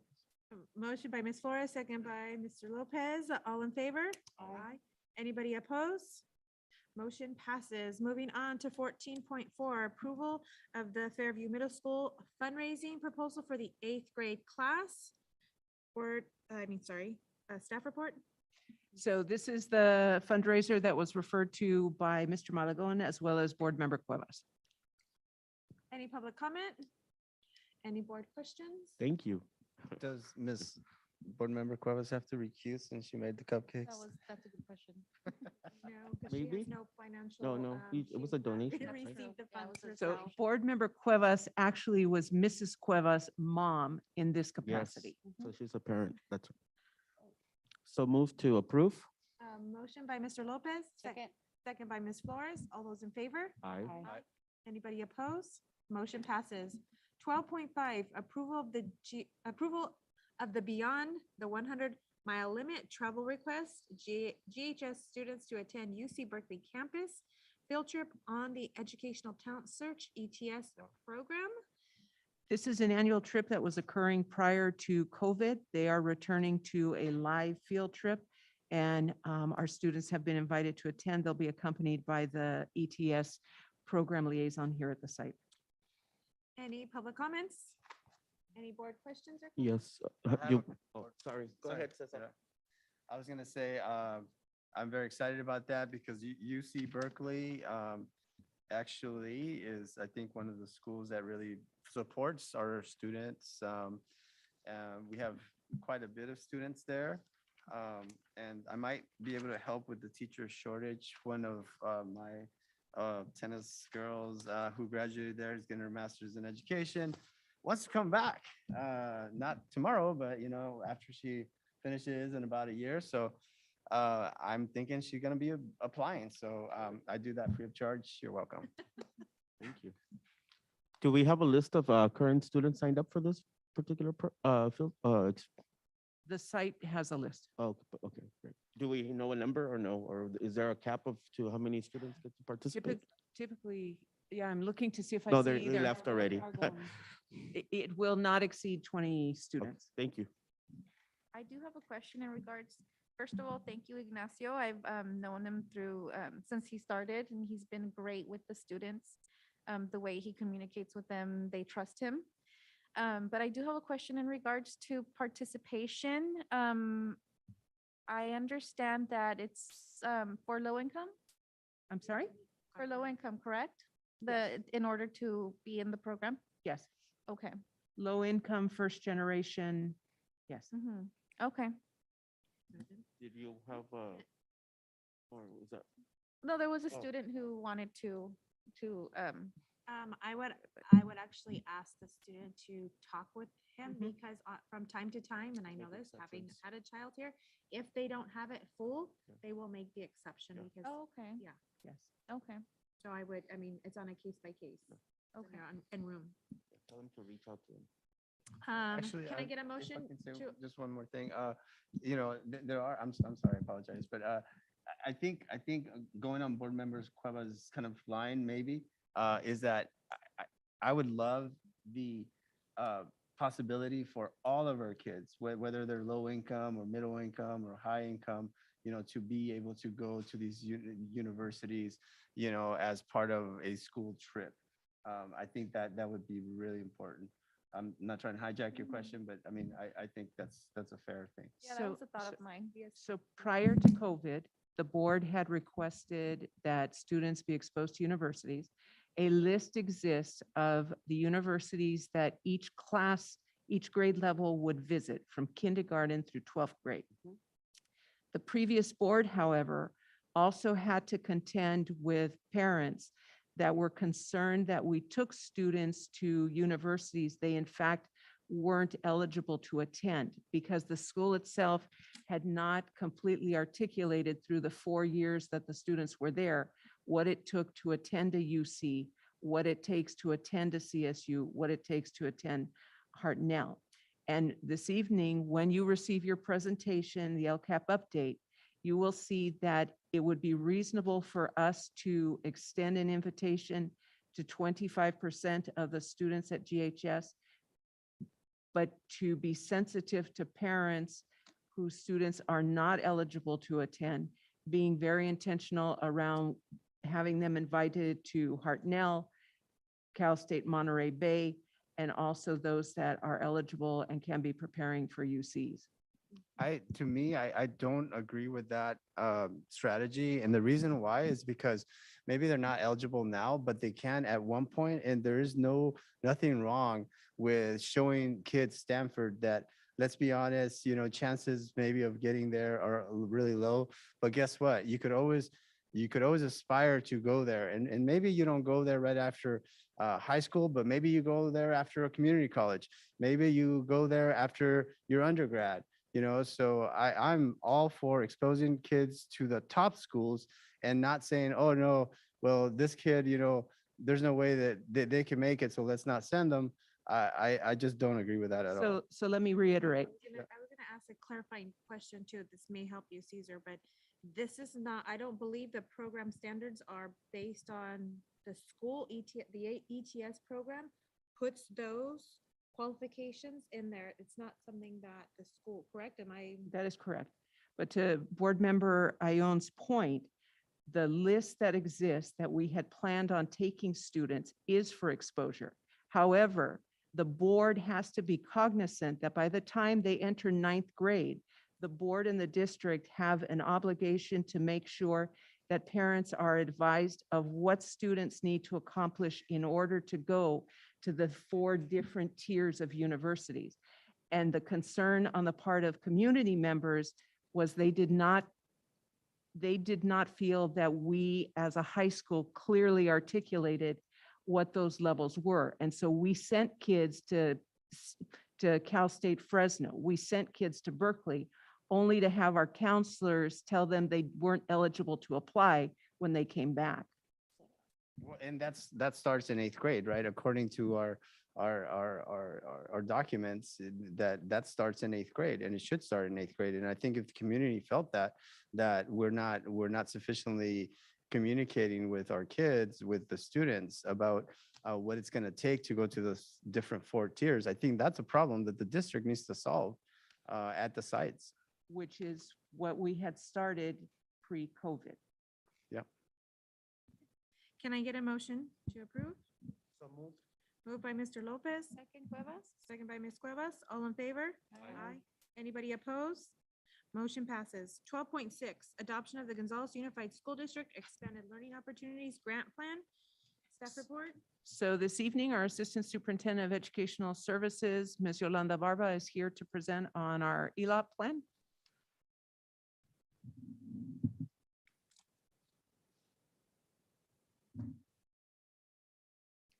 Good evening, Board and Superintendent Irving. I am Yolanda Barba, Assistant Superintendent of Educational Services, and tonight I will be presenting to you our Expanded Learning Opportunities Plan.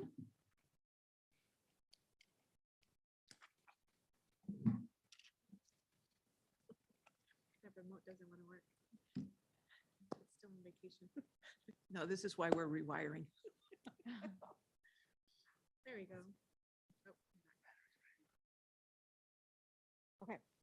So Expanded Learning Opportunities is any program that extends instruction of students to provide developmentally appropriate activities and opportunities that will increase their engagement with school and enriches their overall learning experience.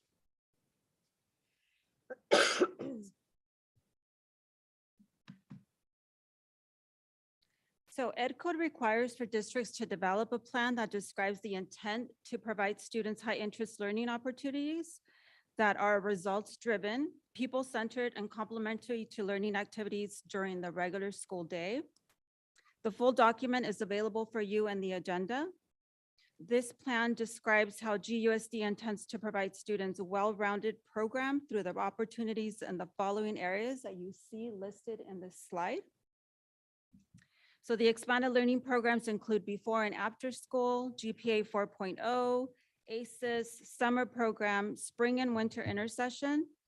And these programs have been geared towards a variety of high interest activities such as STEAM, music and movement, nutrition, physical health, and mental wellness activities.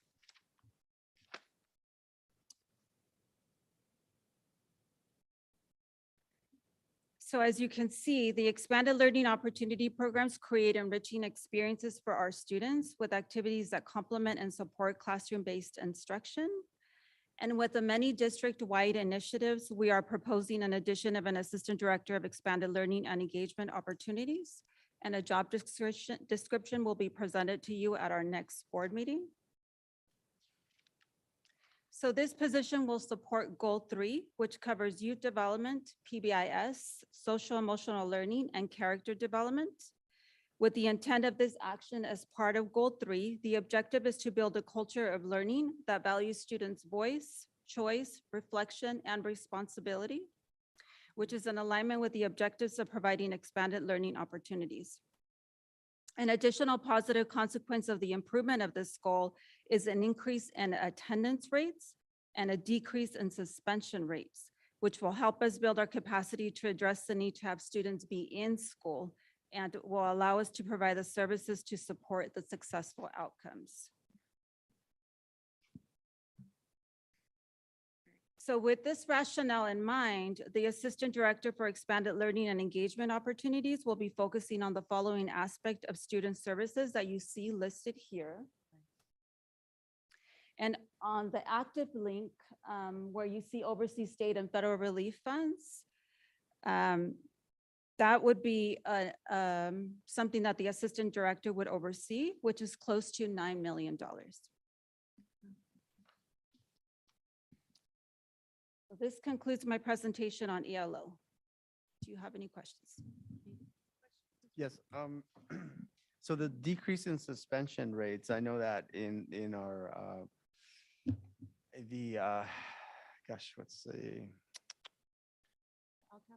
the LCAP, and then where it shows like where it shows like math improvement, English improvement, it shows graduation rate, it shows suspension rate. The dashboard. Dashboard, thank you. And the dashboard, that's obviously, well, that apparently is a focus. To me, it was kind of news that it was. And so, because what is that addressing? Is that addressing that the school has, and I hope it's what it's addressing, has ways so that the kids don't do things that get them suspended? Or is it just saying that the school is just not suspending kids that would otherwise be suspended for activities that they're doing? So how are we addressing decreasing the suspension rate by telling sites, hey, let's just not suspend people? Or are we saying it and doing it by trying to work with these kids so that they don't do things that get them suspended, like fighting, like, you name it? So part of that would incorporate the positive behavior interventions and supports, as well as us focusing on our SEL.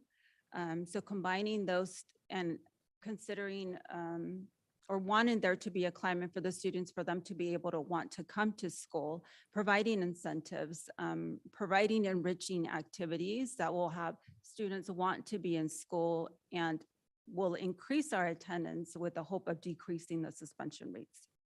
No, that's good. And just on PBIS, last question for this one, I promise. PBIS, is there some type of plan to address a couple of things that I know that are pretty prevalent at our schools, probably maybe in every school? Phone in classroom. And this to me is all PBIS really, but maybe I'm wrong. Phone in classroom, cursing at school. Just walk around, you'll see it, you'll hear it. Using trash bins instead of just littering.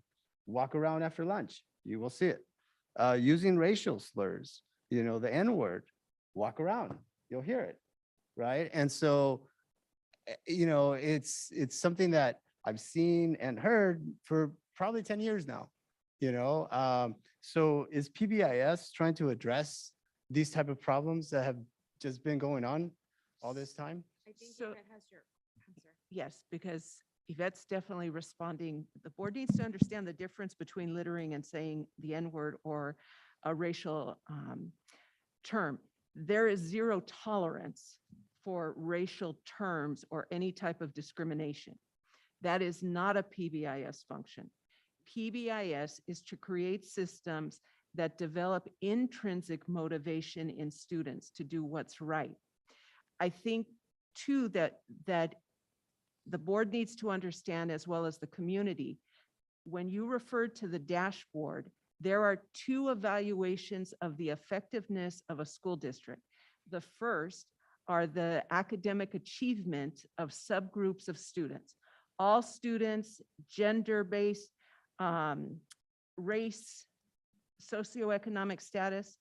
The dashboard evaluates the effectiveness of the district.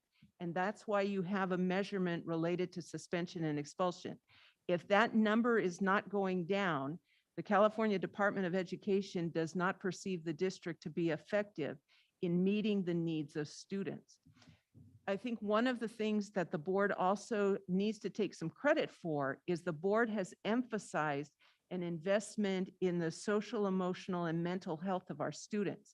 And that's in alignment with PBIS by virtue of our LCSWs, by virtue of the additional training under social, emotional learning and wellness. All of those are things that have been championed by the board and are incorporated into addressing the behaviors that you described.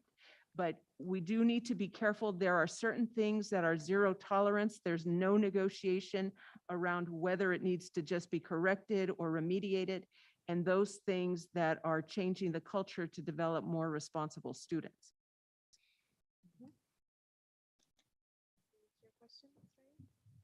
I just hope that specifically with racial slurs that's addressed. I know that it's in you know in music and things like that, and you walk around campus and you do you know hear a variation of the N-word around.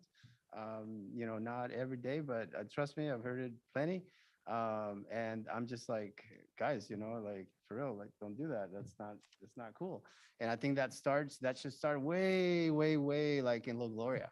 You know, just basic citizenship. This is how you behave at school. And this is, you know, and this is how you not behave in school. And that's included in that. I hope that PBIS is addressing all those things. Thank you for your presentation. Thank you, Ms. Barba. Thank you. Thank you. Seeing as we've completed our questions, can I get a motion to approve? So move. Moved by Mr. Lopez. Second Cuevas. Second by Ms. Cuevas. All in favor? Aye. Aye. Anybody opposed? Motion passes. 12.7, approval of the supplemental to the annual update to the 2021-22 local control and accountability plan. So Assistant Superintendent Barba is going to be joined at the podium by our CBO. This LCAP presentation is to give a little bit more detail to the overview provided to the board by the leadership team earlier this evening. Ms. Barba? Okay, so typically we would be presenting to you an annual LCAP update in May. However, with Assembly Bill 130, all California LEAs are required to present a mid-year LCAP update and budget overview to the community and the governing board. So we're required to provide mid-year updates on the following three parts that you see on this slide. And for this presentation, I will be covering the first two, and Dr. Drake will be covering the mid-year expenditure report on the actions. So for part one, I will be reviewing the supplement for the annual update for the 21-22 LCAP.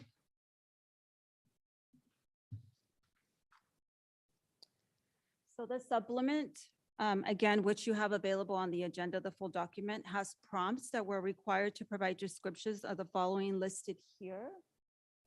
And essentially, this covers all of the additional funds that we received, such as the Educator Effectiveness Block Grant, Expanded Learning Opportunities Grant, A through G Completion Grant, UPK, and as well as the federal funds such as Gear 2 and ESSER 1, 2, and 3.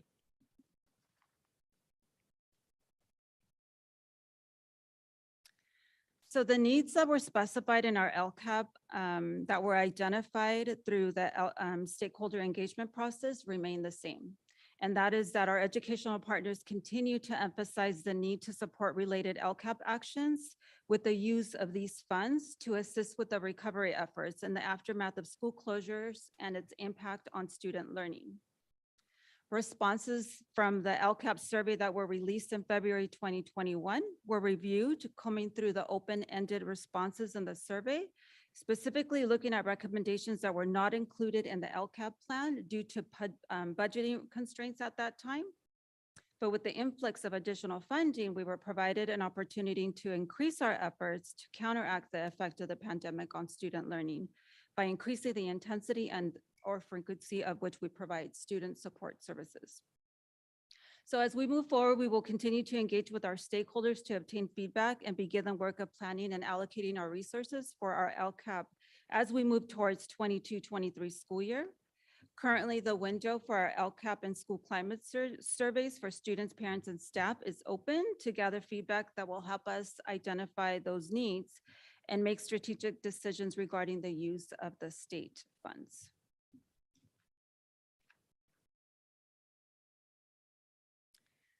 Our district is using the additional concentration grant add-on funding received by increasing the number of certificated and classified staff who provide direct services to students. So additional staff will accomplish the following areas that you see listed here.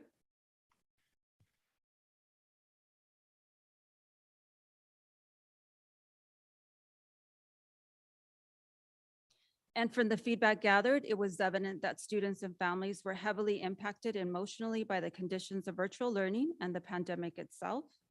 So as a result, we dedicated time and financial resources for increased access to mental health and family services and worked to mitigate student learning loss through increased intervention services. So in addition to utilizing funds for direct support services to students, stakeholders also identified a need to increase personnel to support with learning recovery.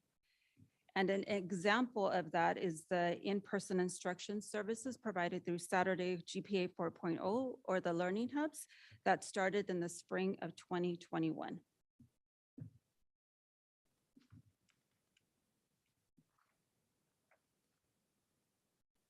So also included in the supplement is a description of the successes in implementing the actions related to the utilization of the additional funds that we received.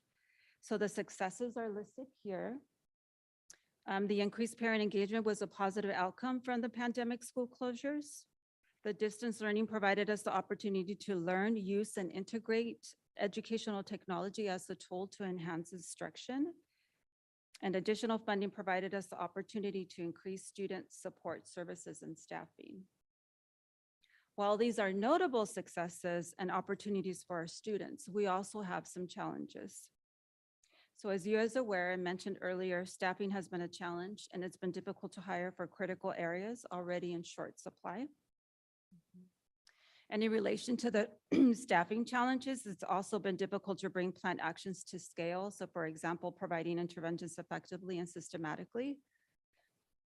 And while access and provision of student services have increased, student absences also pose a challenge in obtaining the benefits of the program that are offered.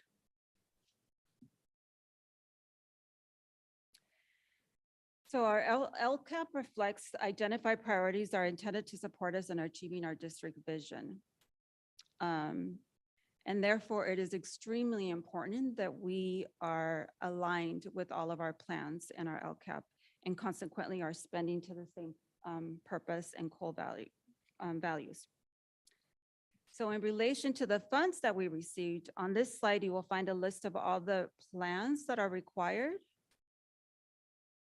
Most of these have been brought forth. In the next few weeks, you will be seeing the next two plans that Ed Services is currently working on, and that's the A through G grant plan and the UPK grant. Yolanda, can I just interject that we are now at 22 different accountability plans that we're responsible for?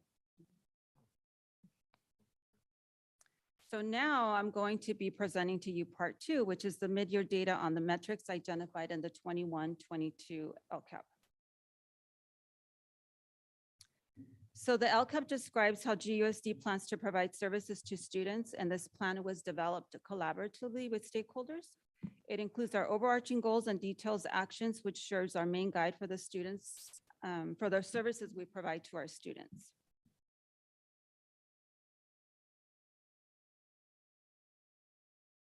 So with the vision always being student focused, the goals are our guide and the services and actions are the daily work we do and are at the heart of our LCAP. So to know how we are doing in terms of our progress towards these goals, we look at the LCAP metrics. The intent of this metrics presentation is to provide an update regarding the impact of the work that we do every day. At this point in the school year, some metrics are known, some are in progress, and some are unknown. Metrics that will be presented today from the recently released dashboard data, which shows state aggregated data for school year 2021. So examples of metrics that are still unknown include the results of the student achievement data from the statewide assessments such as the SBAC and LPAC that will be given this spring, as well as the pending results from our school climate surveys. An example of an LCAP metric, which is already known by this time, includes the 21-22 Williams Act report, which satisfies the local indicator regarding the provision of basic services, which is a measure that addresses the percentage of appropriately assigned teachers, students' access to curriculum-aligned instructional materials, and providing our students a safe, clean, and functional school facilities.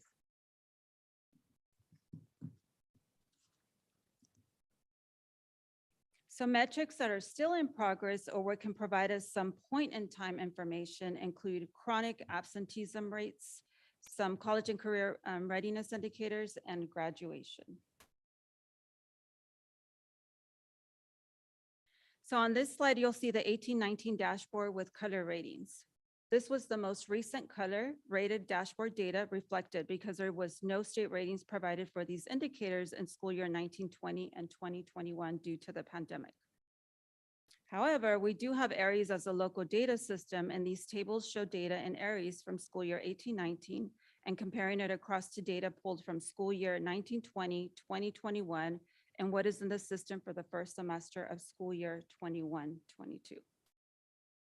So if you look on the last column, first semester 21-22, I think this was a question that was posed before, seniors currently on track to graduate. And the current percent is 54. And that really includes all the students at this point in time who are not lacking any credits.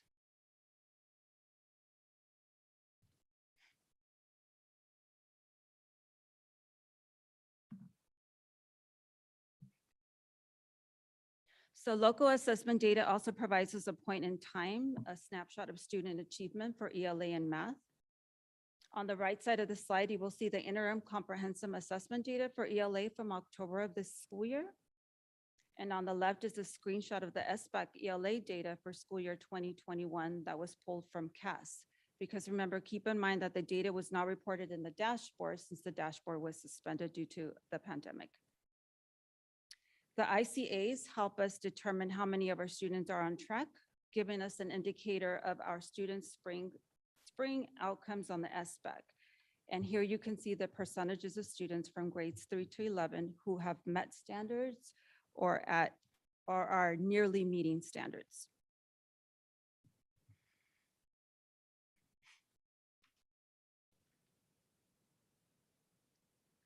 As for math, again, on the right side, you will see the interim comprehensive assessment data from October of this year, while on the left is a screenshot of the SBAC math data for school year 2021 that was pulled from CAS. Again, because just like ELA, the dashboard was not reporting due to the pandemic on the dashboard.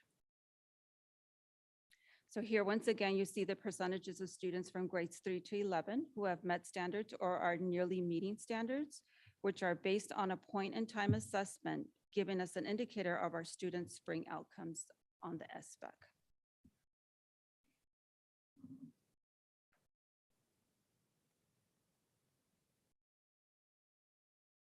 So this concludes the annual supplement and mid-year outcome data related to metrics identified in the 21-22, and Dr. Drake will now give you a mid-year LCAP expenditures presentation. Can we have some questions on this one?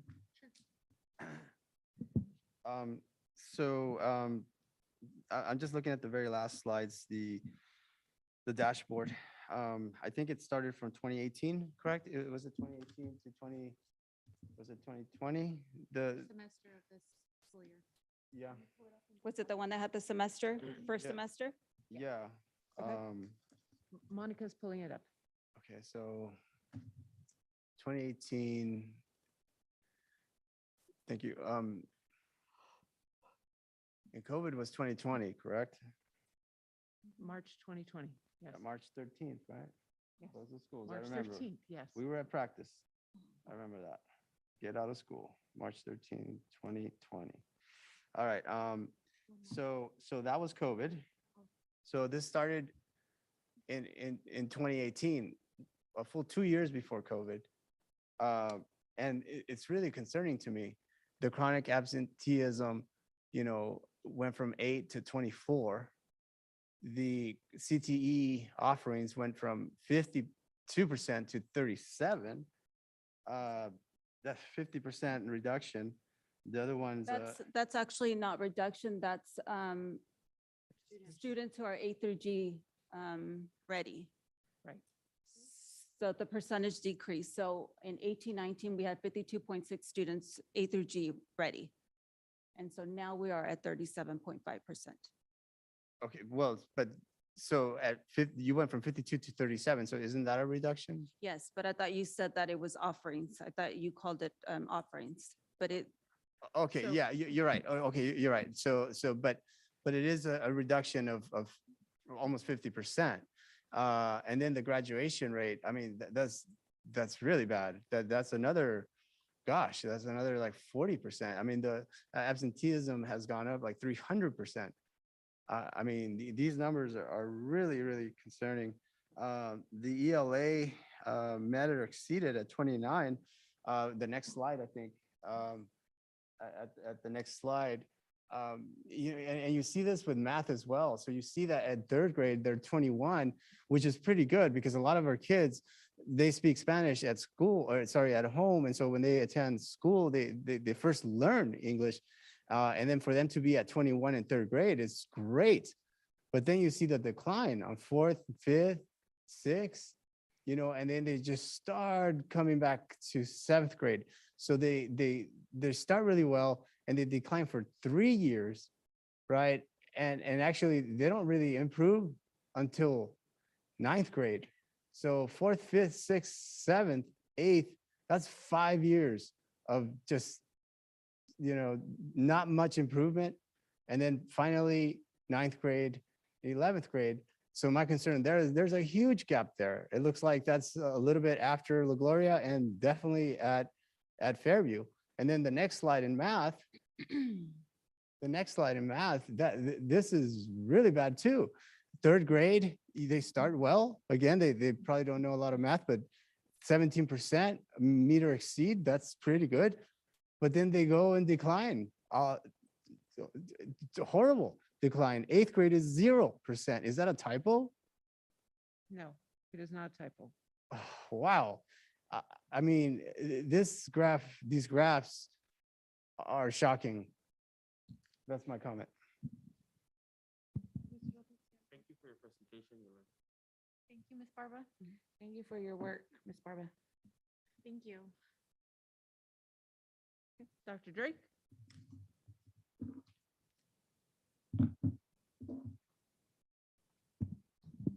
Good evening, Superintendent Irving, members of the board, and members of the community.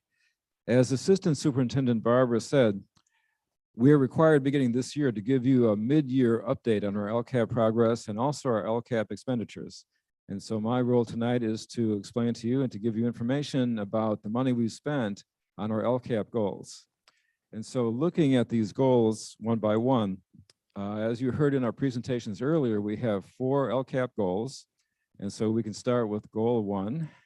I guess I have the magic clicker.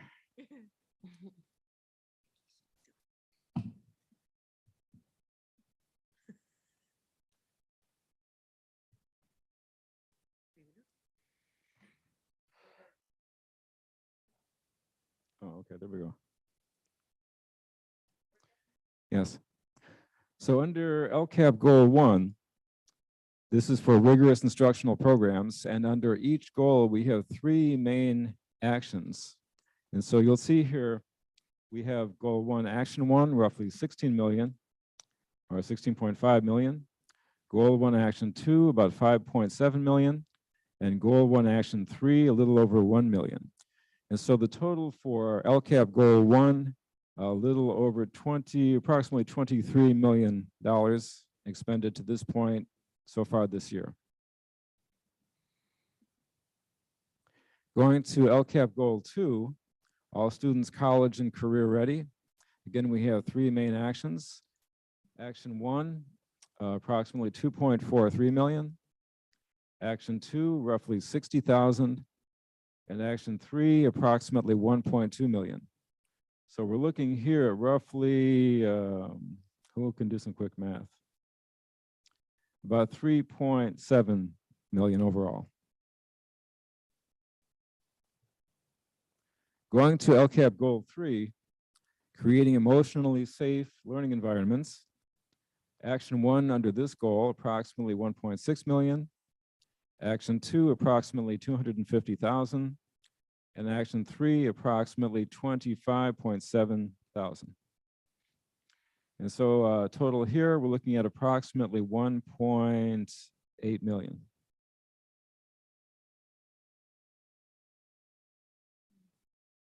And then moving to LCAP Goal 4, community engagement and collaborative partnerships. Again, 3 main actions. Action 1, a little over $3,000. Action 2, $0. And Action 3, approximately 63,000.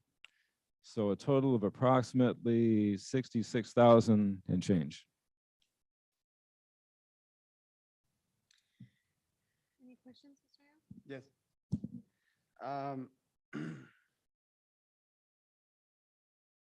Sorry, writing notes. I just want to talk about the outliers.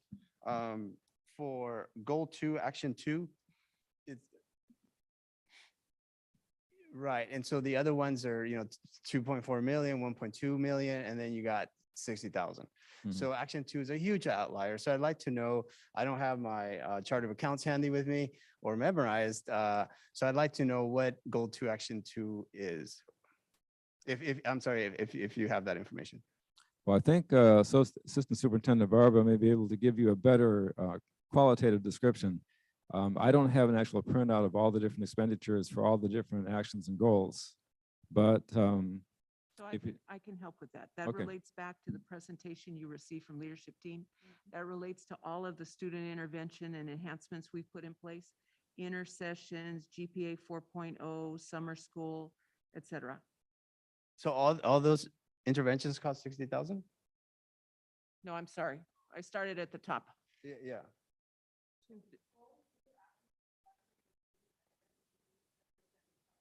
For ELs. So reclassification of our English language, okay.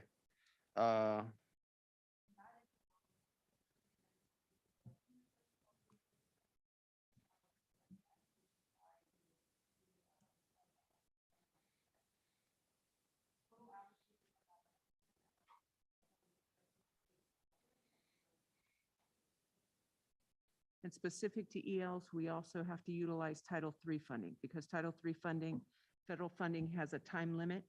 And so what you'll see for LCAP will actually be a lower expenditure rate because we're offsetting with Title III. Oh, okay. Okay, that's good. And actually, just for later, if we can have the Title III funds included also with the LCAP together so that we can know like exactly how much money is spent, because this like, just from an outsider they would be thinking, oh, what, we're only spending 98,000 on our ELs? That seems very low compared to 2.4 million and 1.2 million for the other ones. So in a subsequent report, we'll provide that because the LCAP update has to meet certain state guidelines. It remains separate because this is state funding. Yeah, and that's fine. That's fine. Just to give a better picture for the public. Also, Goal 3, Action 3. The next one. Right. So again, the outlier, the 25,000. Do we know what that is?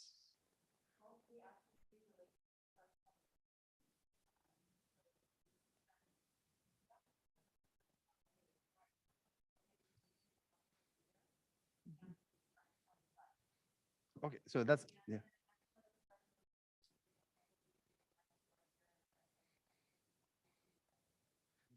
Oh, okay. And if I could ask for the same type of report, when we incorporate all the different sources of funding for that specific, yeah, LCAP goal, that would be great. Thank you. And then goal 4, action 2, the second one, where, talk about an outlier, there's a 0. So I was wondering, even though the other amounts are not as big as, the first ones, so as a percentage, it's not as big, I guess, but I was just curious what goal 4, action 2 is.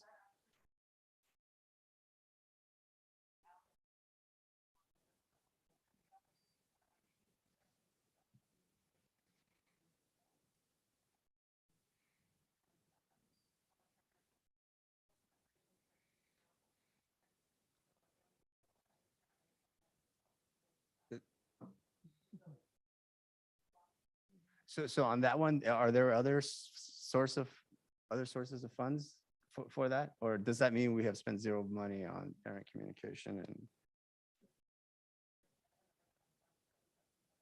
Okay.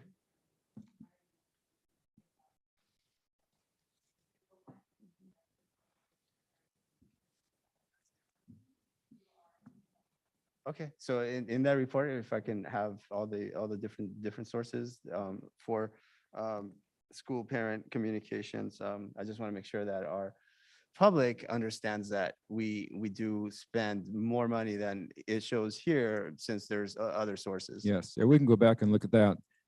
But as they said, in terms of this report, we have to focus just on state funding. Yeah, that's fine. Thank you. Okay. Mr. Lopez, any questions? Thank you, Dr. Drake, for your presentation. Thank you. No questions? Would it be good, because I am interested in some more of like the details, to make an appointment with yourself or Miss Barbara? Would that be? Just Yes. to go over like. just the- Yeah, we can do that. Okay, great. Thank you so much. Now we're gonna, I need a motion to. Move. So moved by Ms. Cuevas, second by Mr. Lopez. All those in favor? Aye. Anybody opposed? Motion passes. Moving on to 12.8, adoption of the 2021-22 Comprehensive School Safety Plan for the Gonzales Unified School District. Because of the size of our district, we're allowed to roll all 3 individual site safety plans into one comprehensive plan. This plan is brought to the board this evening for final submittal to the Monterey County Office of Education on March 1st.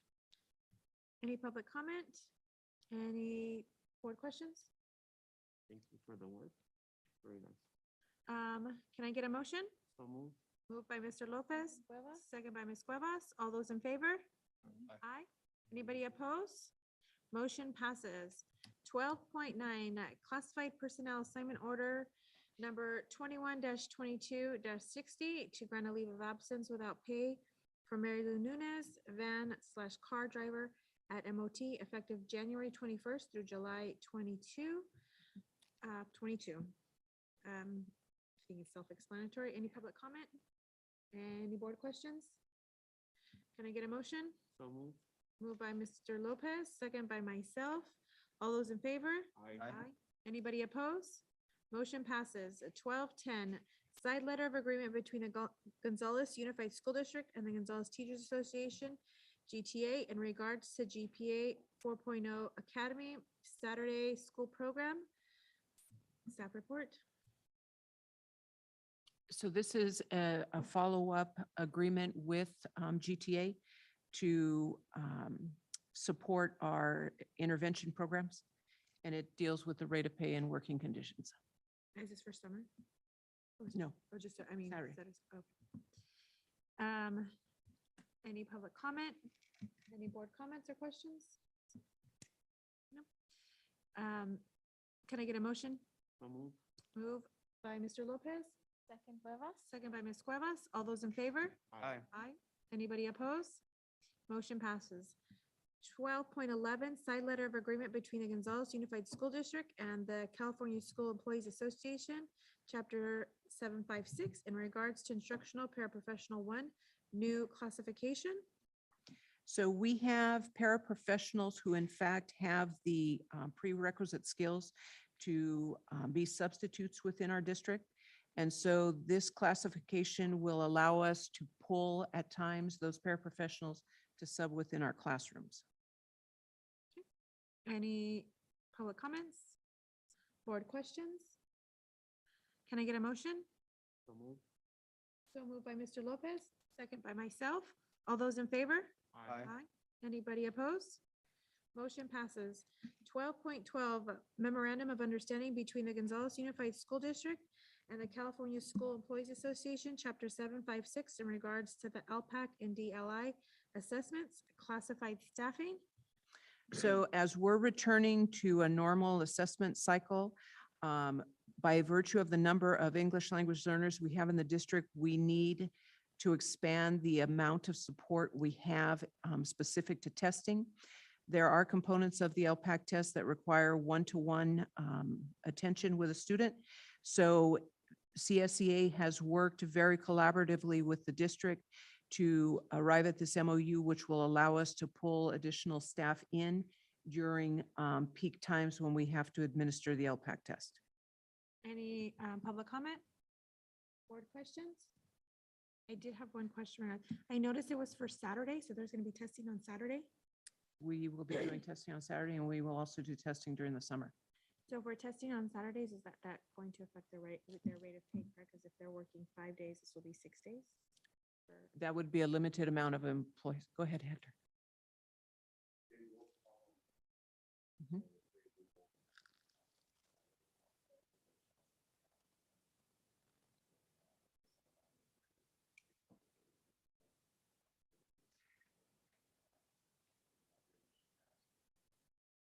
Okay, that's what was my. Yeah, time and because a for half. some of our employees, they'll actually be making more by virtue of doing this than they would if they made their time and a half. Okay, and then the funding for this is from LCAP funding. LCAP funding? Okay. Thank So you. I'm sorry, general funds or? LCAP. No. Okay. Thank you for answering that question. Can I get a motion? Moved by Mr. Lopez, second. Second by Cuevas. By Ms. Cuevas. All those in favor? Aye. Anybody opposed? Motion passes. 12.13 Classified Personnel Assignment Order Number 21-22-61 to open 3 temporary instructional aid 1 positions district-wide, effective date to be determined. So this, in fact, is another use of our temporary monies. In order to support the Innovation Center at all 3 sites being open to teacher and student use, we're going to place a instructional aid there similar to a library technician to help maintain the centers and to keep them open in absence of our partners. So some of the board has met Richard, who has been investing and developing the Innovation Center here at GHS. As he moves on to his next project, we will have our own employees to continue to maintain the innovation centers. Any public comment? Board questions? Yeah, so Richard is moving on to another project or? Richard has his own business. Yeah, Yes. I know, I thought the contract we signed with him, I thought that, my understanding was that it carried us through the whole school year, was that? It's not for him. It's for the development of the innovation center via his business. Okay, and so how long will Richard be with us, the district? Richard will continue to work with us on the La Gloria site now, but GHS, when effective March 3rd, is basically up and running. He's always available to us as a support, but the contract is now moving, the focus will move to La Gloria. Can I get a motion? Moved by Mr. Lopez, Second Cuevas. second by Ms. Cuevas. All those in favor? Aye. Aye. Anybody opposed? Motion passes. 12.14 Classified Personnel Assignment Order Number 21-22-62 to open 3 temporary instructional aid 1 positions at La Gloria Elementary, effective date to be determined. Dr. King? As per the priority identified by Board Member Ione, we have set aside money from the temporary funds to place instructional assistants in the kindergarten classrooms at La Gloria. It works out to approximately 0.5 para for each of our kindergarten classes. We anticipate being able to carry this salary between 18 months and 3 years. Any public comments? Board questions? the kinder kids and the kinder parents, thank you deeply, and so do I. Okay, can I get a motion? So moved. Moved by Mr. Lopez. Second. Second by Ms. Flores. All those in favor? Aye. Favor. Aye. Aye. Anybody opposed? Motion passes. 12.15, classified personnel assignment order number 21-22-63 to open 4 temporary expanded learning opportunities program assistance positions, effective date to be determined. Staff report? So you will see that we're intentionally investing more in our youngest learners. These positions are very similar to what we have around ACES staff for our older students. They will be focused on TK Kinder. Public comment? Board questions? Can I get a motion? So move, Araceli. Moved by Ms. Flores. Second by Ms. Cuevas. All those in favor? Aye. Aye. Anybody opposed? Motion passes. 12.16, consideration to approve certificated personnel assignment order number 21-22-86 to open 3 way to reclassification hourly teacher positions effective 2/7/22. So this program is the program referred to by Principal Malagon at Fairview. They are helping to provide additional support to students who will be taking the LPAC and hopefully getting them reclassified before they leave Fairview to go on to the high school. As the board is aware, LPAC becomes progressively more difficult the higher the grade level. And so Fairview is in collaboration with staff, putting on intercessions as well as tutorial sessions. Public comments? Board questions? I had one question. So these are just hourly positions. It's going to be. Correct. And this is Title III because it's used specifically to support ELs. Thank you. Can I get a motion? So move, Araceli. Moved by Ms. Flores, second by myself. All those in favor? Aye. Anybody opposed? Motion passes.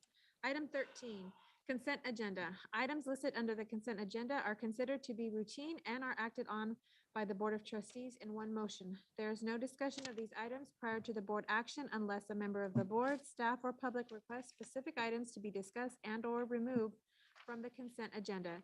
It is understood that the administration recommends approval on all consent items. Each item on the consent agenda approved by the Board of Trustees shall be deemed to have been considered in full and adopted and recommended. Anybody need anything? I just have a general comment on some of the, I believe, former students that are coming back to us and now and working for our district. I always really enjoy that, seeing them in the classroom to now as students to now them in the classroom helping other students. I think that speaks a lot for, the love and the commitment that they have to our school district. And I welcome you, the new employees to Gonzales Unified. And I know that our kids are very excited to have you. Any other questions? I'd like to also share the same sentiment. It's really nice to see familiar names, back from, I think some of these students graduated in 2017, 16. So welcome back and thank you. Yeah, welcome to all our new employees. Can I get a motion? Araceli. Motion by Ms. Flores, second by Ms. Cuevas. All those in favor? Aye. Anybody opposed? Consent passes. Item 14, Governing Board, Governance Team Comments. Mr. Ione. I encourage all our seniors to really focus on FAFSA. March, I believe 6 is the deadline to apply. Please apply, even if you think, oh, it's not for me, college is not for me, or even a community college is not for me. You may think that, but now, but you never know what you'll think tomorrow or the next day or the next day. So you want to make sure to apply just in case that maybe you change your opinion or you take one of those school trips and all of a sudden you're inspired to go ahead and continue your education. You don't want to limit yourself by not applying now. Just apply, keep it in your back pocket, maybe, and you never know. You might actually benefit from it. You can only benefit from it by applying, actually, and not applying is the only way that potentially you cannot benefit from it. So please consider it. And yeah, it can be cumbersome with your parents. They might be hesitant, but I encourage you to find a way to maybe help your parents or get that help at the school that you need to go ahead and do it. It's one of those tasks that maybe a lot of people don't enjoy, like taking out the trash on Sunday nights, or whenever your trash day is. But it is a necessary task, and I think a task that really can benefit your future. Thank you, Mr. Allen. Mr. Lopez? Yes, thank you. Want to begin by again thanking Superintendent and Monica for their continued support to the board in regards to our trainings and how to be effective an effective governance leadership team. So keep those trainings and support, keep them coming. Last week, I had the opportunity to attend two actually online. One was the cannabis and vaping training for board members. It was not well attended, actually. There was only like 14 of us from throughout Monterey County. I was the only one from our district on there. So I've requested more information to be given to our district in regards to how we can be proactive in preventing our young people from engaging in that type of activity, especially since we've experienced during our hearings on suspensions and expulsions, how, prevalent it is. And one of the surprises that it's becoming more prevalent in young girls. And also, the attraction and the way they advertise and market to our young people, it's incredible. It can be, they showed us the devices and wow, it's incredible, what these companies are out there trying to make a buck on the life of our young people. Also, how do we support our teachers in identifying these objects in the classroom? Because it could, they showed us some of them could be like a little memory stick. And so how do our teachers, maybe the younger teachers might be able to recognize them, but the veteran teachers that, might not even know what a vaping stick is, how do we support that? So I think, and goes to Superintendent Irving, one of the, Dr. Gus was on there, superintendent for Monterey County Office of Education, and she suggested that that there needs to be an MOU signed in order for those services to be brought to our district to be able to, take advantage of the County Office of Education and their trained personnel to be able to come and give these types of workshops and trainings to our teachers, to the parents and extended community, but also to our students in English and Spanish. So I told her I think the name of the young lady that her name is Michelle. I forgot the other name, but you know who I'm talking. Okay, so Michelle was gonna follow up with you in regards to how do we, partner with that. So that's one. So thank you for those trainings. I also asked on Friday, that was Wednesday or Thursday, and then on Friday or Thursday either, I also attended a retraining on effective governance and leadership for board members. So, I asked for a copy of the workshop slides to share it with the rest of the board so we can have it as a source of reference and resource. The other thing that I would want to follow up is also, hearing through the LCAP goals. I know that, money is an issue, but somehow we need to, in the previous board, we talked about this, and I think that was one of our goals eventually was to be able to help support our young people by maybe hiring a counselor per year that would follow them, throughout their time with us here at Gonzales High School. And I know, we have very limited resources, there's only 2 counselors, and then, that's not enough. So maybe as we plan for the future, really getting more support in regards to the guidance counselors for our students. I think, I think they're needed. And if we can hire one that's going to walk with them through their whole time here, when they begin freshman year, and they graduate, I think it would be of benefit for our young people. Also, and also for adult students too, we know there needs to be that support for them as well. And also the last one that I wanted to kind of get a follow-up.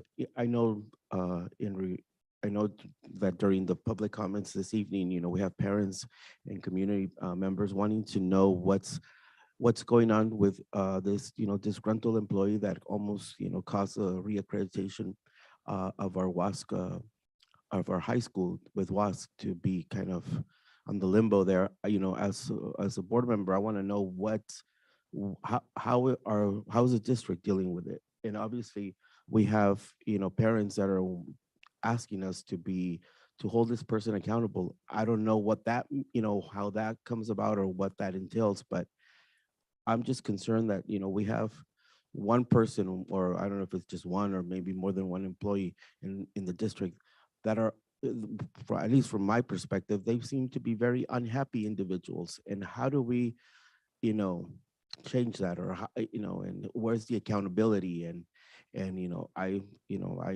I'm concerned because we have, the WASC WASC committee, that worked so hard to get our reaccreditation, through, and then for parents to think, well, this employee puts the doubt of like, well, it was all made up, it was all, set up. Well, that's not right. And how do we hold that person accountable? And it just, we have parents now that are upset that they're being called, that their kids are being called liars. And so my whole point is, how do we hold accountability, and how are we transparent about this, but also address those issues that, why is this employee doing this? So, I don't know if you have an answer for that, Superintendent, or if there's something that can be followed up, but I think, I'm sure the community is going to keep, asking for accountability here. So I have met with community members regarding the situation. I would ask that all members of the board understand that an update is unlikely because I am handling this as a personnel issue. But I also want to reassure the board, as well as I've reassured the community. The behavior will be dealt with, but more importantly, I don't want it to continue to distract from the work that was achieved, the commendations that were provided to the school, and the focus on what now we're going to do moving forward. And that's where Principal Soriano talked about the WASC consultant, Katie Barr. She was here February 11th for our all-day PD, and will be coming back to continue to walk the site through next steps. So we are looking forward, and we do not anticipate another episode of this nature with the individual or any staff person at GHS. Yes. So last week, I attended the Fairview Middle School honor roll / principal's honor roll assembly, and it was so impressive to see the students receiving those acknowledgements, considering, just coming back from, that messy situation we call COVID. So I just wanted to share that I was really impressed, not only by the students, but by the parents, who I'm sure, and I'm assuming that, they helped support the students in reminding them what they needed to do. I just wish there was like a what do you call them? What do you call them? Like we have the Spartan here. Mascot. A mascot, yes. It was a little quiet. It was a little quiet, and I think that it should be a celebration for these kids and then the success, and we should acknowledge it in a celebratory way. So that was my only suggestion, is maybe, I don't know, I'm not sure if we can do a mascot, but just, is there a mascot? Oh, what's cool? Fairview? Yeah, they're warriors. It's a warrior. No, but do we have like a guy wearing an outfit? I'll give you, well, Soledad has an Aztec, their mascot uniform. Yeah, So I would love that. Maybe do some backflips or something for. Liability, girl. That's being sent to Mr. Malagon. Mr. Malagon, please Put do it in some your budget. backflips. Oh, sorry. I'm sorry, Maria. No, that's fine. But other than that, it was amazing. I loved seeing the kids smiling as they walked up and received their acknowledgement. I also came by to the Get Focused, Stay Focused classrooms. I am just so impressed with those classrooms and the curriculum. I wish we would have had something like this when I was in high school. All of the education that they're receiving from this class is so beneficial. And I am made aware that it's not just for freshmen, there are some upperclassmen in there, so that's great to hear also. The students actually invited me and they had amazing questions. They were so well-spoken. I was just so honored to be able to sit in each class and receive questions from them. And hopefully I gave them some clarity. They do want to welcome me back and I am just very excited to revisit and have more conversations. What else did we do? Yeah, I spent all day. I spent all day at the Get Focused, Stay Focused classrooms, and I sat in with each in each period. And then in regards to the bake sale, yes, I did bake. I love cooking. I love baking. Anything that involves food, I will do it. Anything that involves supporting any grade level, I will do it. So if La Gloria is having any bake sales, let me know. So I definitely acknowledge that, you know, you guys are grateful for that and I appreciate that. It is my honor to be able to be welcomed in such a way and I will continue doing it. I made a promise that I would be there for each and every student and I'm hoping that I'm doing my best. But other than that, stay safe, guys, and thank you. The two workshops that Jose had mentioned, I attended the vaping one very briefly because in the work I do, we get those trainings and what I will say is that it is, when you were talking about the suspension rates and all that, I did kind of feel like we are seeing less and less kids coming through the board for suspensions because the vaping and the marijuana and all that is something that we see often when we have these special board meetings.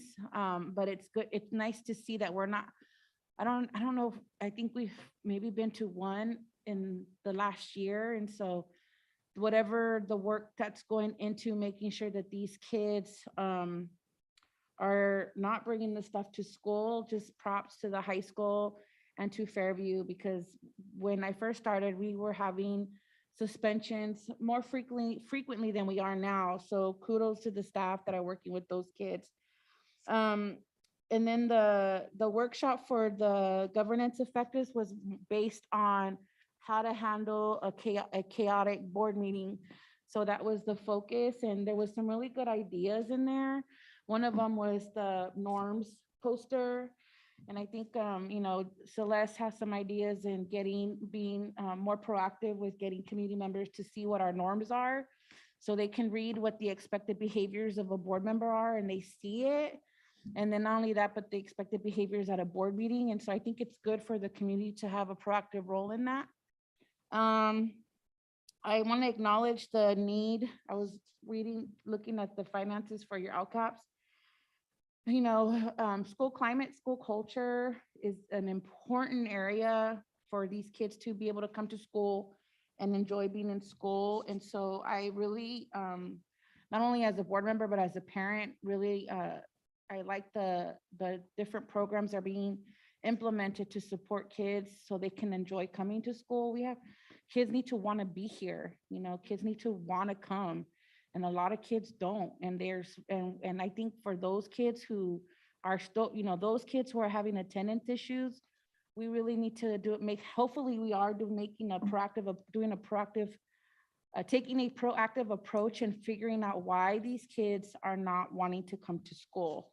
But also, that was one of the things I wanted to say. Oh, the MCOE school board group, we need to submit trainings that you guys would like for MCOE to provide. So, as now that you guys have a feel for being board members, if there's something that you feel you would like a training on, email me the idea so I can present it, because these will be trainings for the following year. So, and that's it. Thank you. Tired. So I wanted to, I have a couple. I forgot to thank my fellow board members.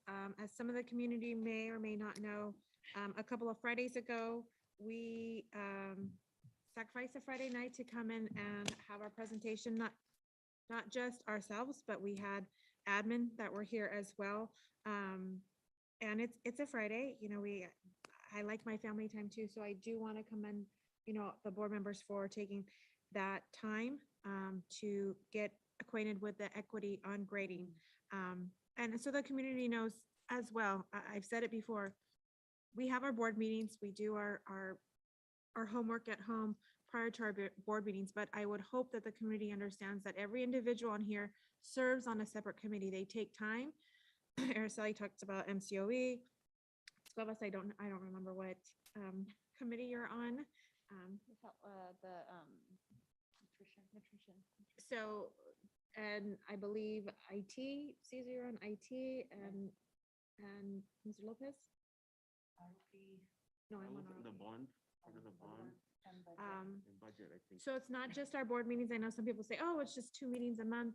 No, because it goes above and beyond depending on those subcommittees. So thank you for your service to get more trained and become knowledgeable so that we can provide the best atmosphere for our students. So I forgot to do that last weekend, so I wanted to thank you for that this week. I got to visit the high school last week, and man, I definitely got the goosebumps and got teary-eyed. I got to visit a lot of my old students and a lot of my old colleagues. Mr. Soriano, Mr. Ocampo were great hosts. I visited every single department, popped into a couple of classrooms, popped into definitely the Get Focused, Stay Focused, which was really nice because I hadn't seen it implemented here yet. I got to be here during the bell, and I will say, I told Mr. Ocampo, the campus was spotless. Okay, it was very, very clean. So I commend our custodial staff for that, because I believe, and Yvette can correct me if I'm wrong, we only have one full-time custodian at this site during the day. Yeah. So I commend them for that. And I got to see the campus supervisors out during passing period, huddling the kids to, get to class. So, and that's quite, they were going in different directions. So, and I enjoyed all the hugs and the sentiments I got from my old students. It was really nice. And my math department as well. So it was really nice to go and visit and see students. I got some good conversation with our admin and things we want to implement. We did discuss, Mr. Lopez, about counseling staff. That is, Yvette will tell you, I've mentioned it before. It's near and dear to my heart as well, to have the correct support of guidance counselors for our students. So that'll be a future item that we can prioritize, see where we're all at with that. I also will be attending my president's training tomorrow. And I also have a visit at Fairview the following week. I highly encourage my fellow board members to start trying to book some site visits. The staff love it. The kids are like, if they don't know, they're who's on campus. So I have that, and I believe that Monica and I are going to be working on La Gloria next. So it really gives you that boost. I can tell you from my visit, this is why I do it. This is why I chose to take this seat. So if you ever need a boost of why we're here, definitely take a site visit, because they really energize you. And then we also have, Yvette and I have the ROP meeting coming up. So that's the other committee that we sit on. And that was for all of that. My last comment, I wanted to acknowledge our community lost a pinnacle of our community, Mr. Hank Corda. And for those who don't know Hank Corda, he's been a long resident of Gonzales. He was my neighbor. He was one of the first people who welcomed me back home. He's been inducted to the Gonzales Athletic Hall of Fame. He served in MOT for 10 years for our district. And he continued to support our athletic program because he realized how much he benefited from it. And even in passing has requested the donations to go to a specific scholarship program to continue to support our student athletes. So to the Corda family, our condolences. He was 101. And I always told him, because our other neighbor did pass shortly before, I said, if I'm drinking the water they're drinking, then I'm in good company. But Hank was a longtime enthusiast of our district and our athletics program. So to the Corda family, again, our condolences. He's going to be greatly missed. And I'll leave that. You know, if I may ask, when I was doing the walk for the bond, you know, I went to his, and he welcomed me. We started chatting like he knew me from I was like a little kid. I was one of my first times that I, spent time with him, but he was such a welcoming guy, and so. Always asks about my kids, always wondering he actually told me, which is a funny joke, when I checked on him one day and he says, how's it going with the election? And I said, well, we're still doing. He goes, well, I put in my vote, so at least you got one vote.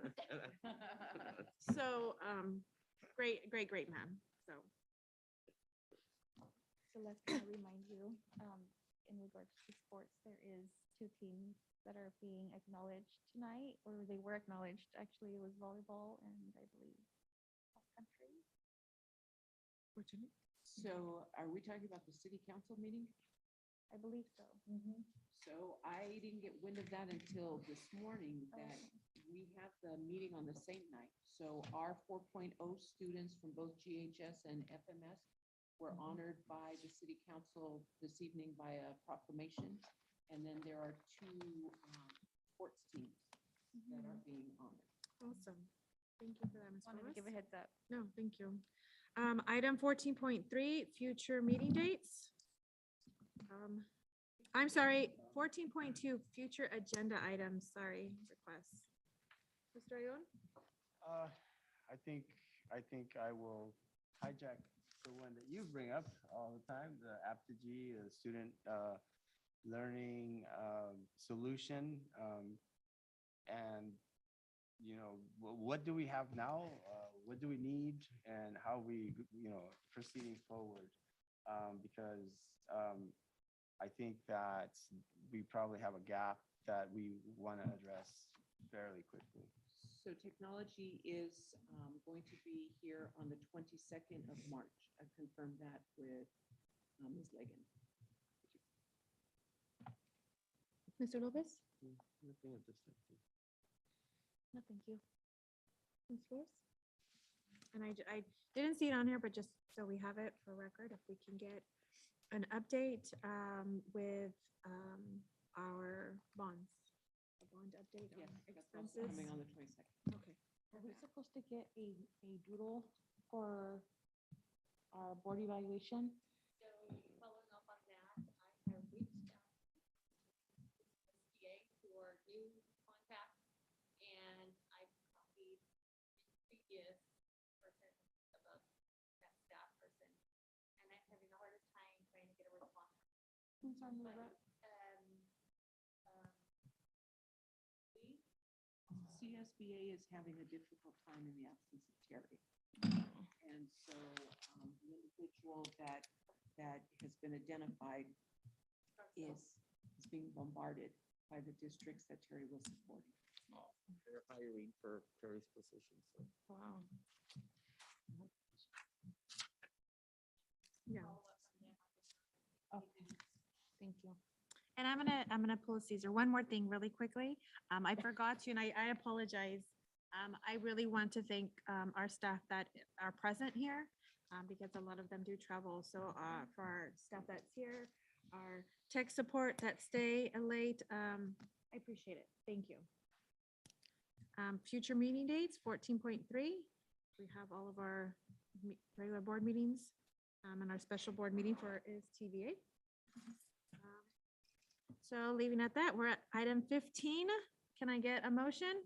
So moved. Moved by Mr. Lopez, Second. second by Ms. Flores. All those in favor? Aye. Anybody opposed? Good night. Motion passes.